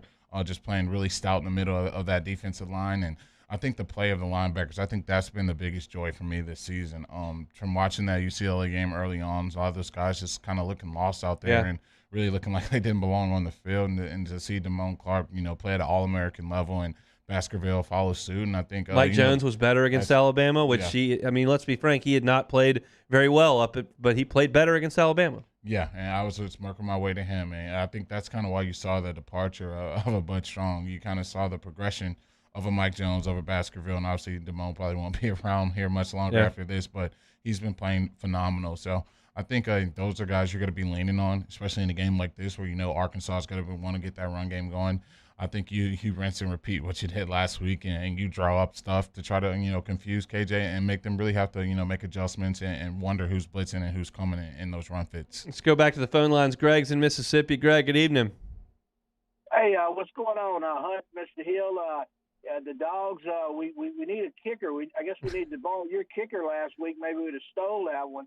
I thought Will Rogers has been playing some pretty good ball the last couple of weeks. Been pretty accurate. I would have liked to see a little bit more of the running game, but that's what we get with Leach. I think KJ didn't throw the ball a lot against State, but when he threw it, he was effective. And I think that's going to be maybe the key. That if LSU wins, I think they're gonna have to slow down their running game, because KJ, like I said, he didn't make a lot of plays throwing the ball. I thought State had a pretty good game plan, but we just don't have a kicker. But I got a point, guys, just real quick, about this TCU job, about 2 candidates. The story up here that Coach Prime at Jackson State interviewed for that job. But I was thinking, what you think about our guy Hugh Freeze for that job? If he's truly repented his sins, he's going to the Texas Christian University. Why not take a shot at Hugh Freeze? I don't have to give you guys a laugh on Saturday on Wednesday Yeah, night. that's more than I can handle, Greg. That is more than I can handle. Love you guys. Y'all have a good one. Thanks, Greg. I appreciate it. Look, I think Hugh Freeze is a hell of a football coach. Man, him talking about being a Christian every single day at Texas Christian University is more than I could deal with. And I'm all about people being upfront with their faith and public about their faith and speaking to it. That's great if that's what you want to do. Just don't have a burner phone calling hookers and then talk to me about it. It's not my favorite thing. But yeah, and Deion Sanders is fascinating. He brings a lot of cachet. He'd probably recruit pretty good. He'd bring a staff with a bunch of names on it. I thought Sonny Dykes was a guy that they were going to look at for that job. It's a pretty good job because of where it is in Texas and Fort Worth. There's so many good players at arm's length. You've got the two dominant forces in that league moving out, so you start assessing the league. While it's not a power league anymore, in my estimation, you're one of the better spots in the league. I mean, I think they could do some work there. Yeah. What do you think about Napier for a job like that? Do you think he would turn it down? He would turn that job down because he turned down Auburn and Mississippi State. He's waiting for LSU, Alabama, Georgia, Florida. He's going to the job that gives him full control. I think there were some stipulations with some of the jobs that he's been, quote unquote, offered in the past, meaning you've got to keep these guys, you've got to do this, and he's not doing that. He's plenty happy winning 10, 11 games in Lafayette and waiting, and that's what he plans to do, and that's what he's been doing, and he really wants the LSU job. He would jump all over the Alabama job when Nick Saban leaves. I think if Florida opens up, he would want that job very badly. He's a guy from this part of the world, he would not take TCU. It's just not a good enough job for him. Yeah, I was thinking that. I know he told LSU if they offer, he's taking. Yeah. So I wouldn't be shocked with that either. But I think TCU, I do kind of like that prime hire. I think just having the Dallas ties he has, winning a Super Bowl with the Cowboys, I think that wouldn't hurt. And he recruits his tail off, and he's been doing a great job in the transfer portal, getting guys to go to a SWAC program. So obviously not as proven as you probably would love to see, but I wouldn't mind if TCU went that route. Do I want my football team turning into a reality show, barstool, headline grabbing deal? That's perfectly fine at Jackson State because that's fine at Jackson State. You're trying to legitimize yourself. Is that the way you're going to go? I'm not saying it's wrong. I'm just saying I wouldn't do it.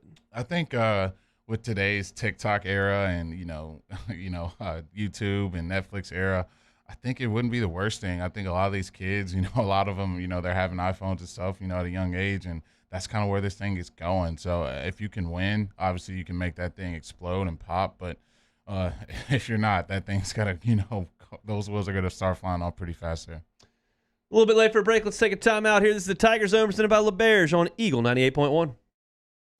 At All-Star Toyota, you get it all. If you're in the market for an all-new Toyota vehicle, come see our friendly and knowledgeable sales team at All-Star Toyota. Located in Baton Rouge at the corner of Airline and Goodwood, we've been serving our community since 2005 by offering a large selection of new Toyota cars, trucks, and SUVs. Get behind the wheel of your dream car and take a test drive at All-Star Toyota today. It is not too late. You can enroll today at ITI. Winter classes start November 17th. Our industry-driven curriculum will put you on a new career on a fast track. Enroll today for a better life. There it is, the extra mile, on the border of expected and extraordinary for those willing to go further, like vans customized for work or play, with safety and tech to keep you connected. Supported by a 5-star sales, service, and finance team, and backed by the 1-star you know. So go the extra mile. It's never crowded, because so few have what it takes to go there. Mercedes-Benz Vans. Tonight, we invite you to celebrate life, wherever and whenever you can, understanding that time is never on our side. Instead, gather up your friends tonight and share a few stories and laughs over a good bottle of wine. Or maybe a family meal that gives everyone a chance to reconnect and remember what's really important, whether it's for a birthday, an anniversary, or simply to remind someone special that they are loved. Ruffino's, where Louisiana comes to celebrate life. Crime has serious consequences, but anyone can make a mistake. If you find yourself in trouble with the law, know that you have rights, and it's okay to demand them. The law offices of O.C. Brown are here to protect you and your rights. Felony or misdemeanor, DUI or drug charge. No matter what crime you're accused of, you still have rights. Let the law offices of O.C. Brown uphold them. Call 225-343-1111. Your law firm for a lifetime. I've been doing business with Luba for 25 years. They're dependable, trustworthy. It's just the attention to detail with our clients. Our folks have years and years of experience. They're highly trained professionals, but many companies have that asset. What I'd like to think makes Luba a bit different is that we use those talents in a way that truly is dedicated to serving the needs of the folks who depend on us. Are you a licensed contractor? There's lots of good contractors in Louisiana doing work the right way, but unfortunately, too many unlicensed contractors are working outside the licensing requirements. Working as a contractor in Louisiana requires a license for the company doing the work. The Louisiana State Licensing Board for Contractors wants to help you get licensed to allow you to conduct work legally. It's not difficult to get the license. We can help you. Go to lacontractor.org for more information. Licensed contractors, it's the law.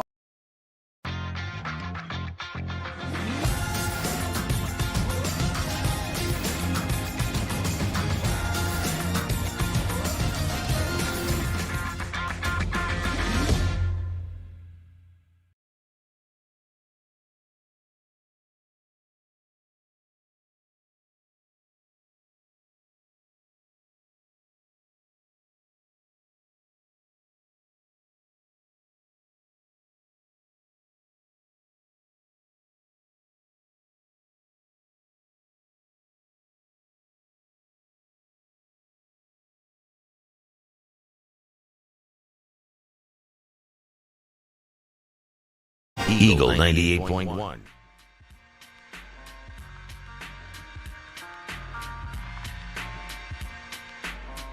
Nookie's talking trash in the Bayou Ford chat, saying, I don't want to talk about kickers. I love talking about kickers. It's the one goal that's still left in this. Well, no, the bowl game. They need to get to a bowl game. But other than that, we got to get to Groza. And we're not missing kicks. We hadn't missed a kick in a couple weeks. I'm feeling good about it. Yeah, that's about one of the only few things we got to look forward to. And maybe, I guess you do kick it on fourth down. Maybe you got a chance for a game winner. That creates some Groza buzz if that happens. See, that's the point. Like, if we kick that one and then he can come back and bang like a 58-yarder to tie the game and send it to overtime, we are counting our Groza chickens before they hatch. We're getting that Groza award. We got the buzz. We've got some stats on our side. He's talking about Bowling Green's kicker. Screw Bowling Green's kicker. I don't care about Bowling Green's kicker. I care about Cade York winning the Groza Award, and that's the most important thing. But I guess we can go back to talking about LSU and Arkansas. You mentioned Traylon Burks. He is a star. He is. He's got good speed. It's not great speed, but very good speed. His size is elite, and his body control, strength is off the charts. He is a handful with an LSU secondary that's kind of, a little bit limited, to put it very mildly. How do you deal with Burks? Man, I would say, double on, put two safeties on him, but that's going to open it up for their run game. I guess you got to get pressure on KJ. I think that's what you got to do. Get pressure on KJ Jefferson. Don't let Burks, build up momentum downfield. He can go up and get it, and I think that's the way you stop him. But obviously, you're dealing with your C-team corners, and those guys probably didn't even plan on, having to cover Traylon Burks this season. But they're gonna have to this Saturday night, and I think the best way you do that is try to get some pressure and not let them have all day to throw it. It's one of those deals.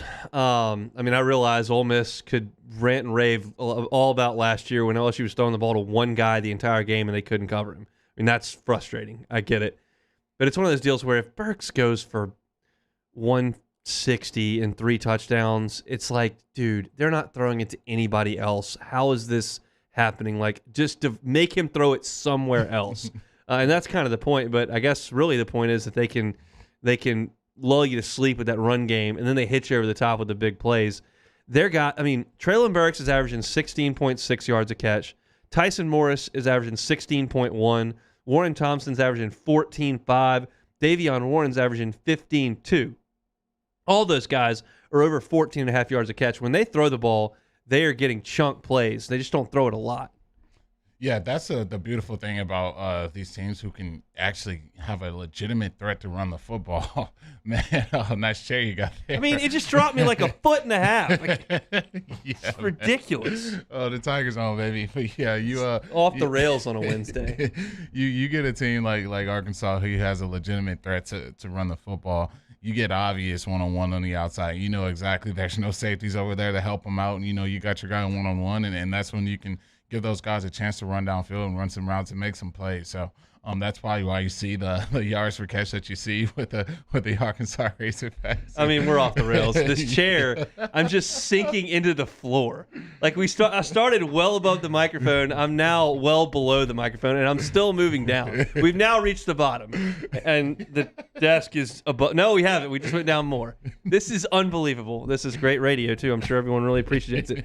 I'm now this is unbelievable. This is unbelievable. You better so hang out like that, man. I'm gonna have to stand up because I can't sit like this for the rest of the show. It's unbelievable. I'm not even doing anything. Oh man, a Wednesday night, man. You really wish that this was an LSU team that was 9-0, number one in the playoff rankings, and we were discussing all the different scenarios. Instead, we're talking about the fact that my chair has lowered me 2.5 feet in the last minute and a half, and it's still going down. I may be under the desk at some point.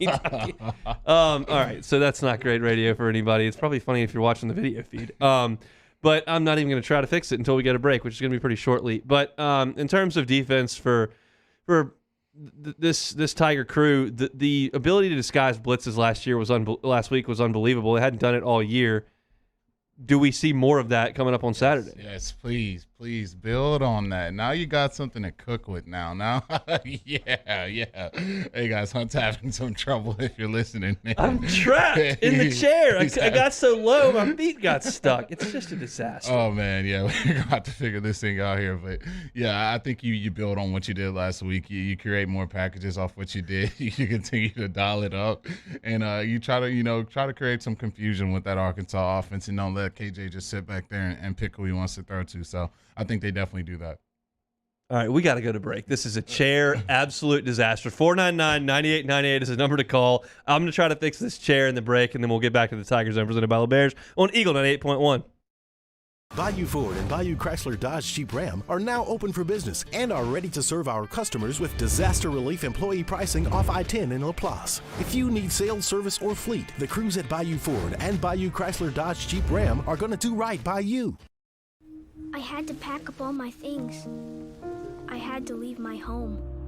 And I never knew where I was going next. But then you came along. There's a child in foster care waiting for a volunteer like you. If you're in an accident, a car accident, a slip and fall where you're injured, you need to call an attorney. The defendant insurance company, it's their goal to close the case as quickly as possible and pay out the least amount of money as possible. That's why it's important to call an attorney and call the law office of O.C. Brown. At the law office of O.C. Brown, we're a family-owned firm. We want to be your law firm for a lifetime.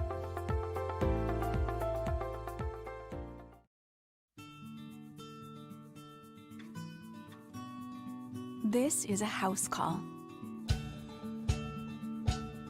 This is a follow-up appointment. This is a diabetes checkup.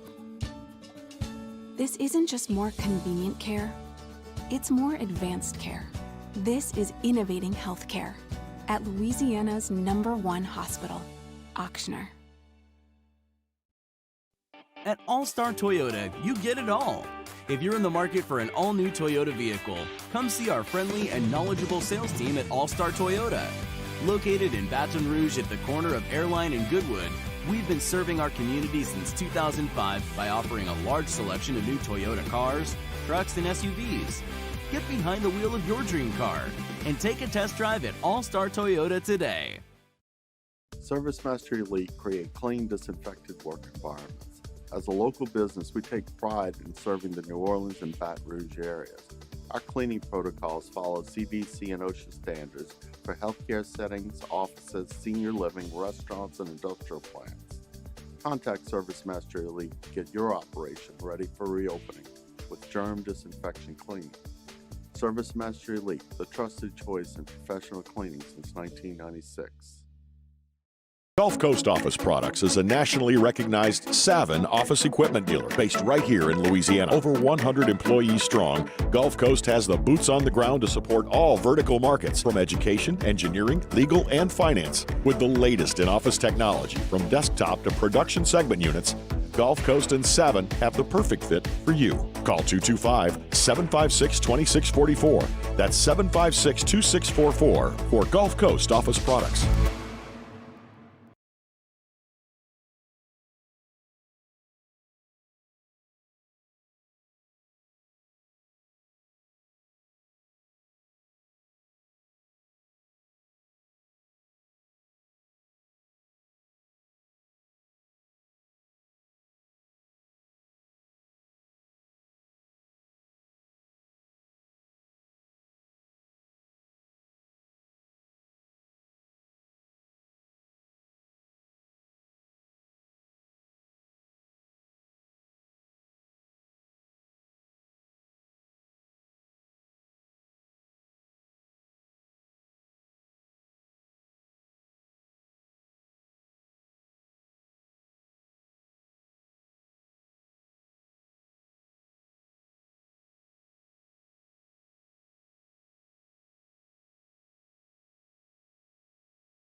Eagle 98.1. All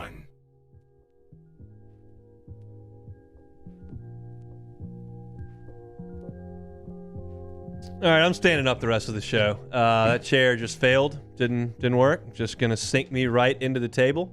So we're just going to hang out and stand up for the last 30 minutes of the Tiger Zone here, presented by LeBear's. Stay up and stand up with us. Jeremy Hill, Hunt Palmer here with you. Taking your phone calls. 499-9898 is the number to call in the 225 area code. We want to hear from you. Talking about LSU and Arkansas, talking about a new head coach, whatever you'd like to chat about here. We're recruiting, anything here on the Tiger Zone. So, what do you think the offense looks like with a couple of quarterbacks in there? Do you think they call kind of the same stuff? Do you think they change things up based on quarterback? Does the fact they don't have either guard change things up against this Arkansas team? I think you run most of the same stuff. I don't think you're going to see a night and day offense. I think you may see some rollout stuff on maybe try to get Garrett on the edge. He is a little quicker than Max and probably can, evade the rush a little better. So maybe you see some of that stuff. I've been begging and pleading for some quarterback run stuff, so I wouldn't mind seeing some of that stuff with Garrett. I think he has just a little more quick area, short area quickness than Max does. So, yeah, I think you see some different stuff, but for the most part, you're going to see them try to really get the ball to TDP and try to work some RPO and some play action off of that. Arkansas is 74th in the country in run defense. They're 27th in pass defense. Pass defense a little bit better than the run thus far. They're good on third down on defense. They're just allowing 30%. That's 9th in the country. So a top 10 third down defense for Barry Odom's unit, who I would think would maybe get another look at a head coaching job somewhere, maybe in the MAC or somewhere, based on the job he's done with limited personnel at Arkansas over the last couple of years. He's the one that kind of put the blueprint out there on Mississippi State, on dropping into that zone, dropping 8, and trying to make them throw into those windows. He did a really good job forcing turnovers against those guys. And so, I think if I'm LSU, I think they're going to commit to the run early. Arkansas is going to be keen to that, and you don't have two of your best offensive linemen as guards. That's a big part of what you've done over the last few weeks. So I love your call about rolling Garrett Nussmeier out. I think giving him the ability to tuck it and run if something's not there and is not comfortable to him is great because he's a good athlete and he's a fiery guy. And I think, maybe getting his bell rung a little bit may not be the worst thing for him, just kind of getting in on the action, getting fired up, getting hit for the first time in a couple of years, being that he hadn't really been out there in a situation where that could happen.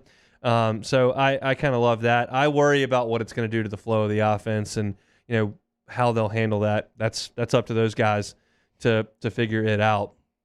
I'd love to see some big plays in the passing game. I love seeing Brian Thomas get that touchdown catch. I want to see him stretch the field a little bit. I'd love to see a little bit of that. Still haven't seen Malik Neighbors kind of come into what we thought he would be. We kind of call for it every week, and it hadn't really happened. So we'll see on those. But do you have kind of a lean on on kind of playmakers outside of TDP who may be involved this week. Man, I'm a card. I don't call him Mr. 7-Eleven. I think Jack Bashman, every time I cut that film on, he's open. He knows how to get open, and from that middle slot position, he's dangerous. Obviously, you can tell he's a former receiver. I think we got to make him the number one option to this point. I was calling for Malik Neighbors to be that guy, but I think you got to start trying to feed Jack, and I think BT's right after. I think you saw Garrett try to find those guys in that Ole Miss game, and I think he's got to continue to pick up and try to look for those guys once he gets out there on Saturday. Yeah, again, fascinating stuff. It's going to be a chilly one in Tiger Stadium on Saturday night. Temperatures pushing 50 degrees, maybe into the high 40s for the game. So it'll feel like football for this one when they take the field coming up here on Saturday night in Death Valley. How do you think it goes?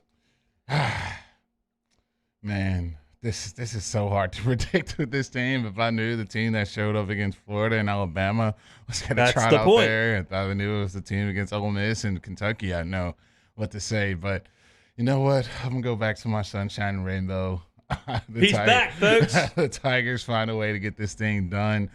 Garrett comes out there slinging the ball all over the yard. Our rush defense picks up from where we left off last week, and Durante Jones continues to dial it up and give these young guys a chance to make some plays. So I'm back sipping my Tiger juice. Let's go, Tigers. There you go. Alex Jr. 28 in the Bayou Ford chat says Hunt now looks like that awkward dude at the bar. I do. I'm leaning over like the awkward guy who comes and hit on you and you really don't want it. So that's where we are tonight. That I don't have another option. I mean, I guess I could sit on this table that's but we're not going to do any of that. We are going to come back and give you our picks. We're making money this year. Both of us over 500 so far on the season after last week. What did I go last week? Last week I was I did not do hot last week. Last week I was 4-2. You were 2-4. But for the season, I'm 42-26 against the spread. Jeremy 35-33. Nothing to sneeze at. Our picks coming up next on the Tiger Zone, presented by LeBear's on Eagle 98.1. There it is, the extra mile, on the border of expected and extraordinary for those willing to go further, like vans customized for work or play, with safety and tech to keep you connected, supported by a 5-star sales, service, and finance team, and backed by the 1-star you know. So go the extra mile. It's never crowded, because so few have what it takes to go there. Mercedes-Benz Vans. It is not too late. You can enroll today at ITI. Winter classes start November 17th. Our industry-driven curriculum will put you on a new career on a fast track. Enroll today for a better life. This isn't just another day. It's so much more. Kelly's life was put on hold when her auctioneer primary care doctor discovered a rare blood disorder. Her doctor connected her to an auctioneer care team of cancer, heart, and kidney specialists. With multiple primary care locations around Baton Rouge, same-day appointments, and online scheduling, we're relentless about keeping you healthy. Auctioneer Baton Rouge, innovating healthcare for Kelly.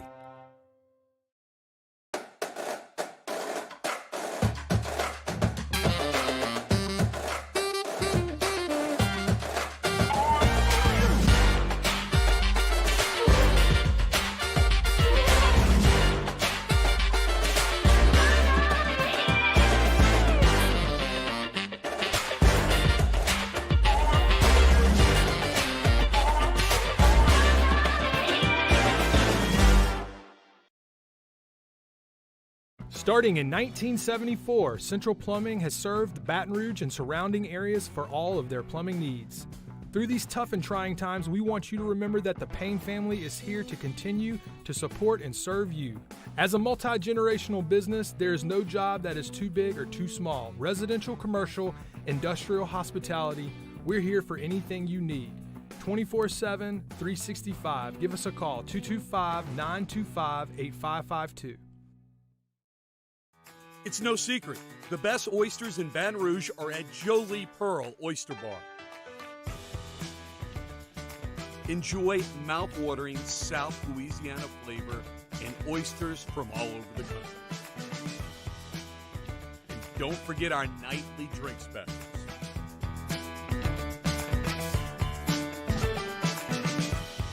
Jolie Pearl Oyster Bar, located in downtown Baton Rouge. Gulf Coast Bank and Trust is giving our customers the power to bank anywhere, anytime during this challenging event. And we're right there with you. Our mobile banking app is a smart way to manage your money and time. Gulf Coast Bank and Trust, the bank that cares about you.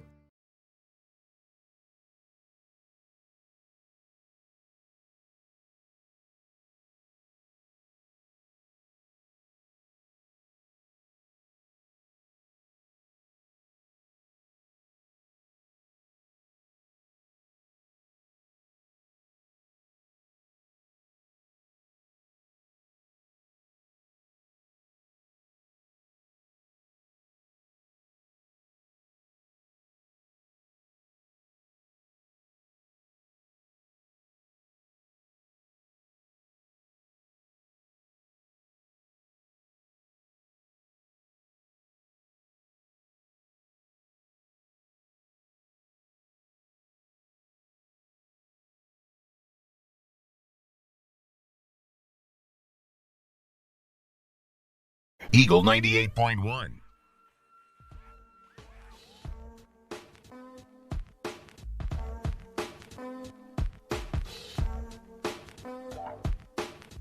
Back here on the Tiger Zone, presented by LaBerge Baton Rouge Sportsbook, wide open for business. You want to stop on by LaBerge, get some cold to drink, and play some wagers on your favorite sports or sports teams. They're open and ready for business. Take a look back at last week as our picks against the number. We both had Georgia laying 38 against Missouri. They did not quite get home. Missouri kicked a late field goal to cover the 38, just get over the line. So we both lost that one. Ole Miss and Liberty was a 9.5-point line. Ole Miss got home with that one. I had it. You did not. 4.5 was the line for A&M. They were favored over Auburn. They covered with ease. I had A&M. You had Auburn. Both had Mississippi State catching 5 at Arkansas. They did not win the game, but they did cover. I believe I said that exact thing, that they would not win the game, but they would cover. Pick'em, Kentucky and Tennessee. I liked Tennessee. They won it. You had Kentucky. They did not. And we both had you had South Carolina against Florida catching 18. They didn't quite need any of those points. I had Dan Mullen's Gators. That was not the greatest investment strategy on my part. So let's go to this week's slate. I'll give you the updated records once again as we take a look at them. 42-26 for your boy. Well, against the number this year, Jeremy, nothing to sneeze at, 35-33. He needs a big week to break through and kind of push this thing well over 500. So we will start with Barn Burner in Tuscaloosa, Alabama, coming off that win over LSU.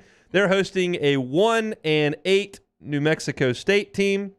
They are laying 51.5 points. Oh, man, I hate this one. This is give me the Tide. Give me the Tide. Give me Alabama. Nick takes his foot off the gas, and I think he'll do it again. It's going to get ugly in the first half, but if I can just get home with one touchdown, one busted play, something, that'll be enough. I don't think Bama's going to score 60 in this game. They could. I don't think they are. And so I'll take New Mexico State in the 51. And I got 51.5 points. That's a good feeling waking up on Saturday, getting 51.5.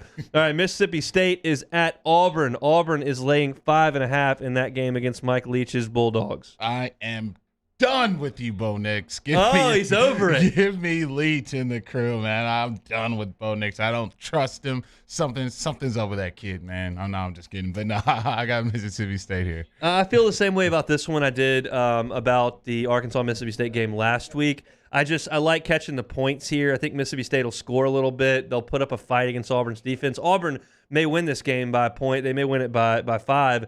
I like Mississippi State on the road to cover the 5.5, so we agree on that one. Tennessee feeling a little bit better about themselves, scoring some points. Josh Heupel and the boys, now they get their chance at Georgia. They are a 20-point dog. It is in Knoxville, Tennessee.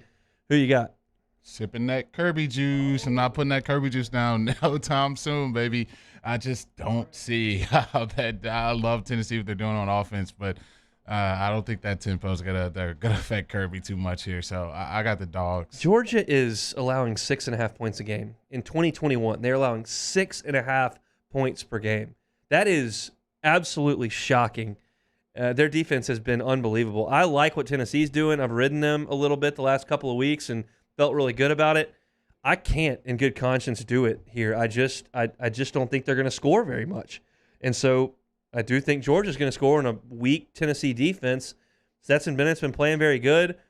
They run the football. I've got Georgia in this one as well, laying 20. That's not as good a feeling as go ahead, but it's got a good team, so I'll take that. Another pick 'em. We had one last week. We've got another one this week. Battle of the Columbias, this one in Missouri. South Carolina coming off a huge win over Florida. Missouri's been foundering all season long.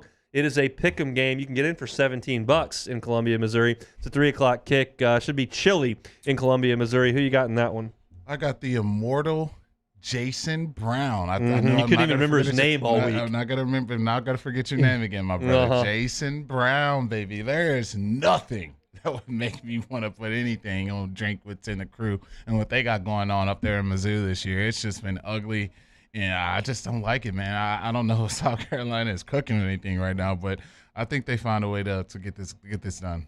I'm going to do. This is out of the Jimmy Ott playbook. The public overreacts week to week. And I'm going to assume that what happened in Columbia, South Carolina last week where they routed Florida is an aberration. That's not the team they are. They're going on the road. It's going to be chilly. They're not very good. Missouri's not very good. Trust me, I know. But I'll take Missouri in that one, just assuming that line has been moved because of a freak occurrence with Dan Mullen's Florida team that stinks.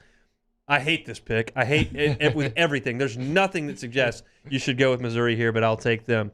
Interesting one, very interesting. Top 15 showdown in Oxford, Mississippi. Texas A&M traveling up there. Ags are 7-2. Ole Miss 7-2 as well. A&M on the road, favored by 2.5. Oh, man. My man Lane said he wants to get Katy Perry in the Vought, man, and Von Hemingway. So, yeah, I got to go with Lane in the crew, man. I'll take the 2.5. I think Corral looks a little. He didn't have the ankle tape on today, so he may be running around the yard. He's hurting. He's playing like a champion, but he is hurting bad. A&M's defense is great. There's just not two ways about it. If Georgia wasn't setting records, A&M's defense would be looked at in a whole different light. They are holding teams to about 14 points a game. That is excellent work, and I think they'll put up a fight against this Ole Miss team, who I still think is not very good on defense. I think what they did against LSU was more of an indictment on LSU than anything. So I will lay the 2 points with the road team, 2.5, and I will take Texas A&M in this one. Kentucky really fighting it. And after a 6-0 start, everybody's feeling good. Now it's basketball season. They just played Duke up in Madison Square Garden. Everybody's dribbling basketballs up there, watching horses, drinking bourbon. They don't give a damn about football anymore. That team will travel to Nashville, Tennessee, take on the 2-7, 0-5 Vanderbilt Commodores. 21 points, the line in this one. I never saw 21 points look so juicy. Give me every last one of them. I will lay every single point before I take anything with the Doors name on it. I'll tell you that right now. Obviously, Levis up and down play all year, but I think Rodriguez just runs it down their throats. Throw a couple reverses to Wandell, and now you're cooking with some hot grease. And I got the Wildcats here. They played pretty well on offense last week against Tennessee. They scored 42 points. Levis threw it for a bunch of yards. Wandell had a big game. Sometimes their offense shows up. They looked really crisp against LSU. They looked great last week against Tennessee. They looked, hapless against Georgia, but most people do. And I can't really describe or explain what happened to them in Starkville. They just played a bad game. They're not that bad. They're not as bad as the last 3 games have been. They're not as good as a 6-0 top 10 team either. Look, I just can't. I can't get on Vanderbilt's train. I bet them with my life earlier. Well, I didn't bet anything, but I said they were the lock of the year a couple of weeks ago. I'm going to take Kentucky as well in that one. So 51.5 is the number between New Mexico State and Bama. I've got New Mexico State. Jeremy's on Alabama. 5.5. Mississippi State is getting at Auburn. We're both on Mississippi State, the road dog in that one. Georgia laying 20. We're both on the dogs on the road against Tennessee. Pick'em game in the Battle of the Columbias. Jeremy's on South Carolina. I've got Missouri. Ole Miss at home. A&M is laying 2.5. Jeremy's got Matt Corral on the Rebs. I'm on the Zach Calzada bus. That doesn't feel very good. That's not luxury accommodations by any stretch of the imagination. And we're both on Kentucky and Nashville against what we believe to be a terrible Vanderbilt team. All right, if I gave you the ability to watch one game this week, what's it going to be? Oh, we're going to Vaught Hemingway. Come on, we got to see A&M Ole Miss. I think that's going to be, it garners everyone's attention in this country, and it's a big game. I think for both teams, obviously, if Alabama slips up, they can find a way to find themselves in the SEC championship game. So this is a big game for both teams, and I think you're going to find yourself in a New Year's Bowl if you find a way to win this game. The game that we're not betting on because there's no line, so we'll get to it now. You can get in for $11 if you're in the Gainesville, Florida area. They've got Samford. They fired their defensive coordinator, Todd Grantham, fired John Hevesy, the offensive line coach who has been with Dan Mullen as an assistant since their days at Bowling Green under Urban Meyer. Over 20 years they have worked together, and he made that move. What do you make of this game against Samford? What do you make of what that program is right now? We had Nick Delatorio on yesterday kind of chatting with us about it. It is a horrible situation from a football perspective in Gainesville right now. Yeah, I mean, I don't know what positivity or what positive things you could point to, if all any, with that program, from the defense giving up, 30 to South Carolina and a half, to, them really not, having a quarterback that they can get, consistent production from. And you got a quarterback whisperer running the show and calling the shots. It's just not what you want to see in Gainesville, man. And that thing is railing. So I can see why there's no spread on this game. It's really hard to predict this Florida team and Florida program and what they have going on. So they're going to have to finish this thing right and finish this thing strong, or you're going to probably see a change in all the guard over there in Gainesville. The question is, does Mullen survive? And if he does, so these are the situations for Scott Strickland. If Mullen survives, he now has to hire a new defensive coordinator and probably replace a couple more people on his staff. Everyone knows if it doesn't go well next year and you lose 3 or 4 games, you're fired. So you gotta go into a hiring situation where everyone knows that it's very possible, if not probable, that you're going to lose your job after 1 year. How do you go in and hire something like that? And you could point to Baton Rouge this year, but the fact remains that you were still coming off a national championship and a COVID year that not everyone at that point was taking as seriously as a general season. So it's not exactly the same. That's a bad spot to be in. So Dan Mullen's buyout doesn't change if he's fired tomorrow or in the next 3 years. It's $6 million up front and $1 million a year for 6 more years, $12 million total. So it's just a bad spot. You either have to fire the coach or stick with the coach in the understanding that you're going to have trouble filling out and hiring. Either one is a massive shakeup for this Florida program. It's a bad scene in Gainesville right now. Yeah, it's a very tough spot to be in, and you see them waiting until this late in the season to fire their coaches. It just lets you know where there's smoke, there's a ton of fire, and there's a lot of fire in Gainesville right now, and it's a very tough spot for the administration. You couldn't have predicted this after the season they had last year, and just how they were ranked going into this year and the expectations that they had going into this season. This thing fell off the rails fairly quickly, unimaginable. And it's a very tough spot to be in for a program. If you keep them, obviously you're pretty much handing Georgia a free SEC East championship if this thing looks the way it is. But if you let them go, then you're going to find yourself in a tough position of where you got to go with the next head coach. What does it do with recruiting, and just where is it going to be as a program with Florida? So tough spot, but I'm definitely not complaining about it. I'm getting crushed in the Bayou Ford chat on YouTube. Alex says we can keep this going, keep asking Hunt where his chair is, something like that. Look, I don't have a chair. I'm standing up. I'm trying to make this work. It's tough. Alex says I should start doing calf raises. Nobody's watching. There's some people watching, and they're making fun of me in the chat, so we can't do that. Alex also says T-Bob, Hanny, and Hunt all sit in that chair. That's a lot for any chair, and taking a week, that's just a low blow. Look, unbelievable. They're saying that my mom irons my collar. Look, my mom hasn't lived with me since 2006. I haven't worn this shirt in a long time, but I can run the laundry, can do a little bit of ironing. The Nookie says, I bet Mama Palmer's one of the great people around. That's true, Nookie. Helen's a great lady. She did do a lot of laundry over the years for me. I appreciate that very much. This is Bayou Ford chat, man. They're ruthless. It's getting tough. It's a tough scene in here. I can make it one more segment standing up, leaning over like the creepiest guy at the corner bar that you've ever seen. So we'll do that. One more segment presented by LeBear's. It's a Tiger Zone on Eagle 98.1.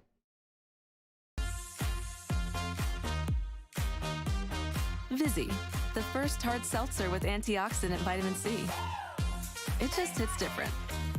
Vizzy. Step up your seltzer game. During these challenging times, we know your healthcare needs don't stop.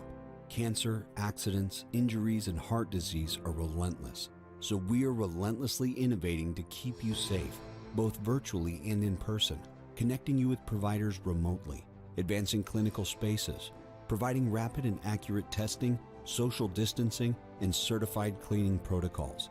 We are Auctioner, and we will not slow down. Auctioner Health, innovating healthcare. At All-Star Toyota, you get it all.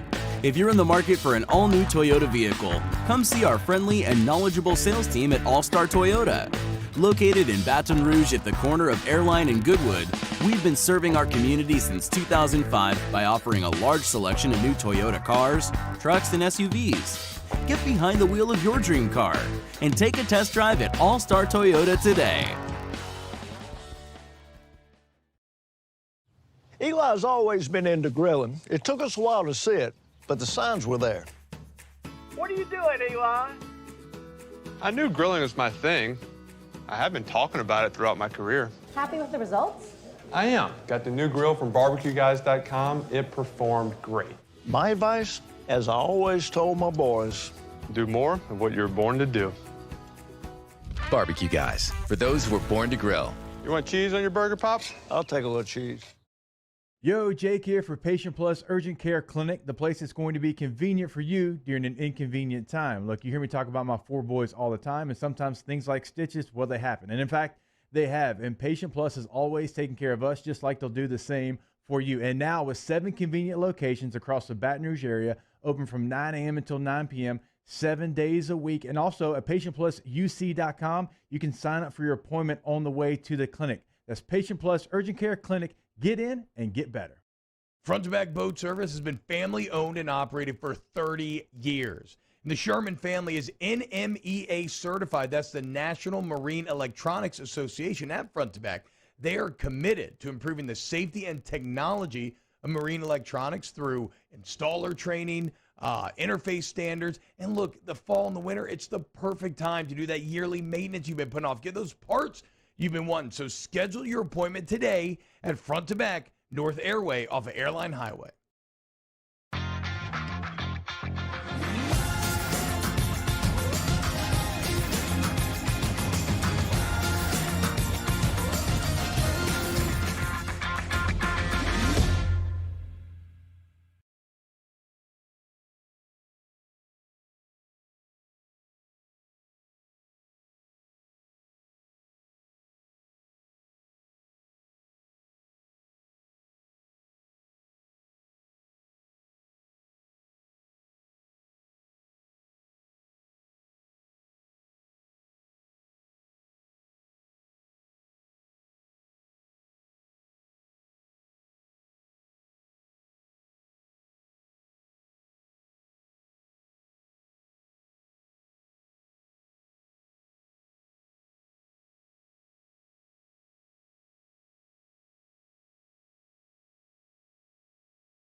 Eagle 98.1.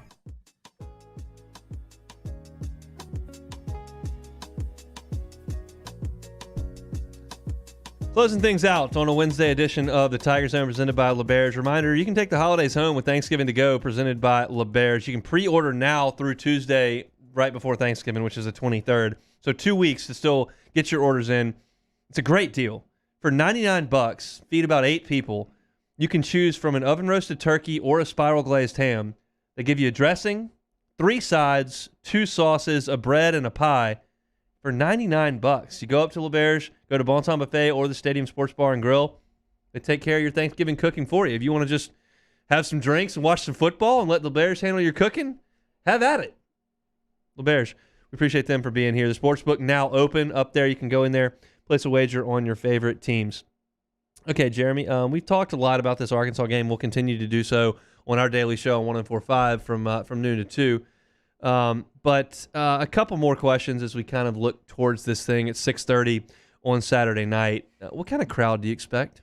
Ooh, night game, so I think it'll be a little better than the Florida one. Obviously, Florida was not nearly as bad as we predicted. Not nearly as bad. It wasn't good, it wasn't great by any stretch. Not nearly as bad as we thought. Yeah, man, not bad as we thought. And I think the guys showing up and fighting, I think that's the biggest concern. If you got to, pack the family up and load the car up and make a trip down to Death Valley, you want to know that your team is showing up. And so I think them, coming out. Obviously, Tiger fans hate moral victories, but I think them showing up is going to get some people out. Obviously, we only get to do this a couple more times this year, so I think this game, it should be, I'd say, if I had to put a number on it, I'd say 75 maybe. All right, I don't hate it.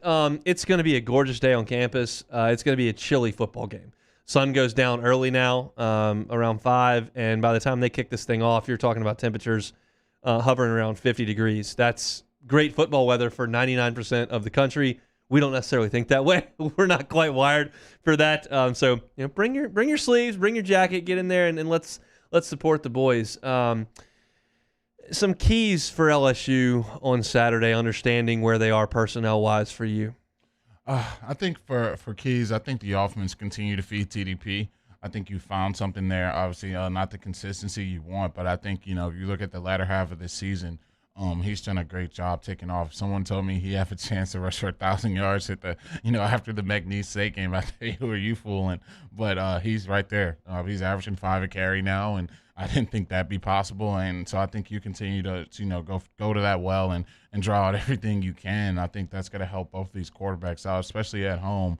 You can get this run game going, continue to use your RPOs, can you get the quarterbacks on the edge, run some nakeds, run some bootlegs, and run it that way. And I think for the defensive side, continue to draw it up, continue to scheme it up. I love us blitzing. I think it shocked Alabama. Obviously, teams are going to be prepared for it now, but I think you continue to build off of that and give these young guys a chance. You can't just line up in man when you got Stingley and Riggs and feel comfortable doing that. You got to, change things up and try to confuse some of these college quarterbacks. So that's what I want to see from the defense. I think on defense, for me, first down is so big. I do. KJ Jefferson's numbers are pretty good when you look at them, but you got to put them in perspective as to what you're watching, actually. And he's not capable of sitting back there consistently all night in 3rd and 9. Like, he's just not. That's not going to work for him. Bryce Young can do it. Matt Corral can do it.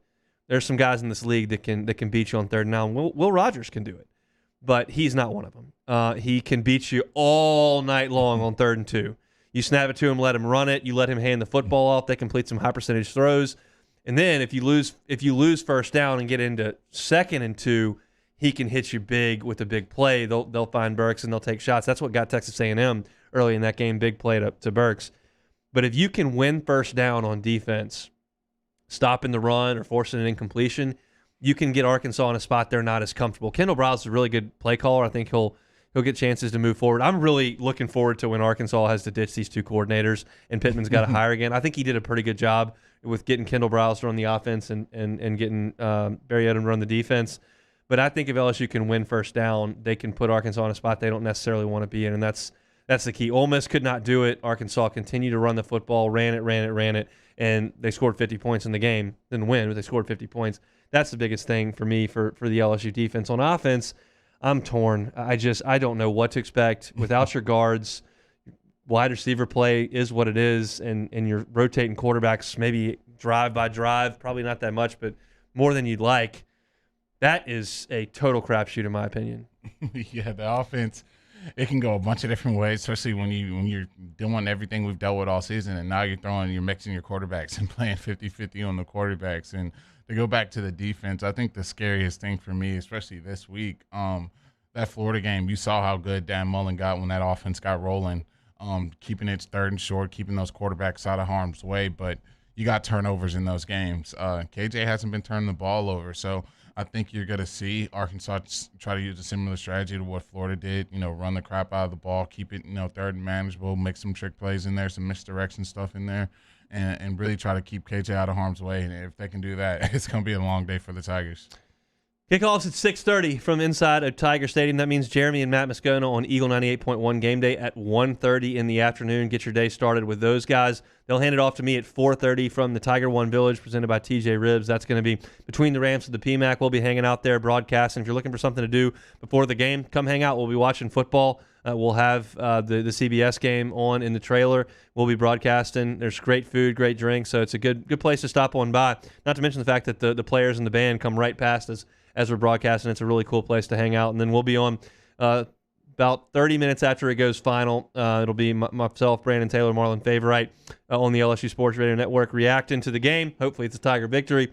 And then 90 minutes after the game goes final, back here on Eagle 98.1 in Baton Rouge, Charles Handegriff and Richard Condon, taking your phone calls and reacting to the game. So it's going to be a great Saturday on campus. Hopefully the Tigers come out and show them what they can do. We got to get 2 more to get to bowl eligibility. You figure ULM, you got a really good chance to win in 2 weeks.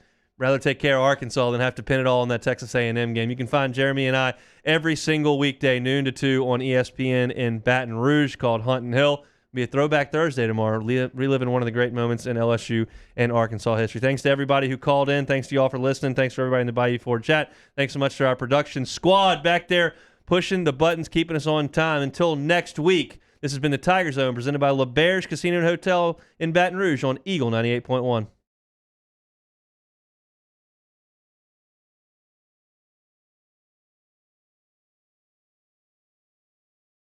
Spencer Callahan is the one to see. Call 387-2323. Offices in Baton Rouge. WDGL and HD1 Baton Rouge.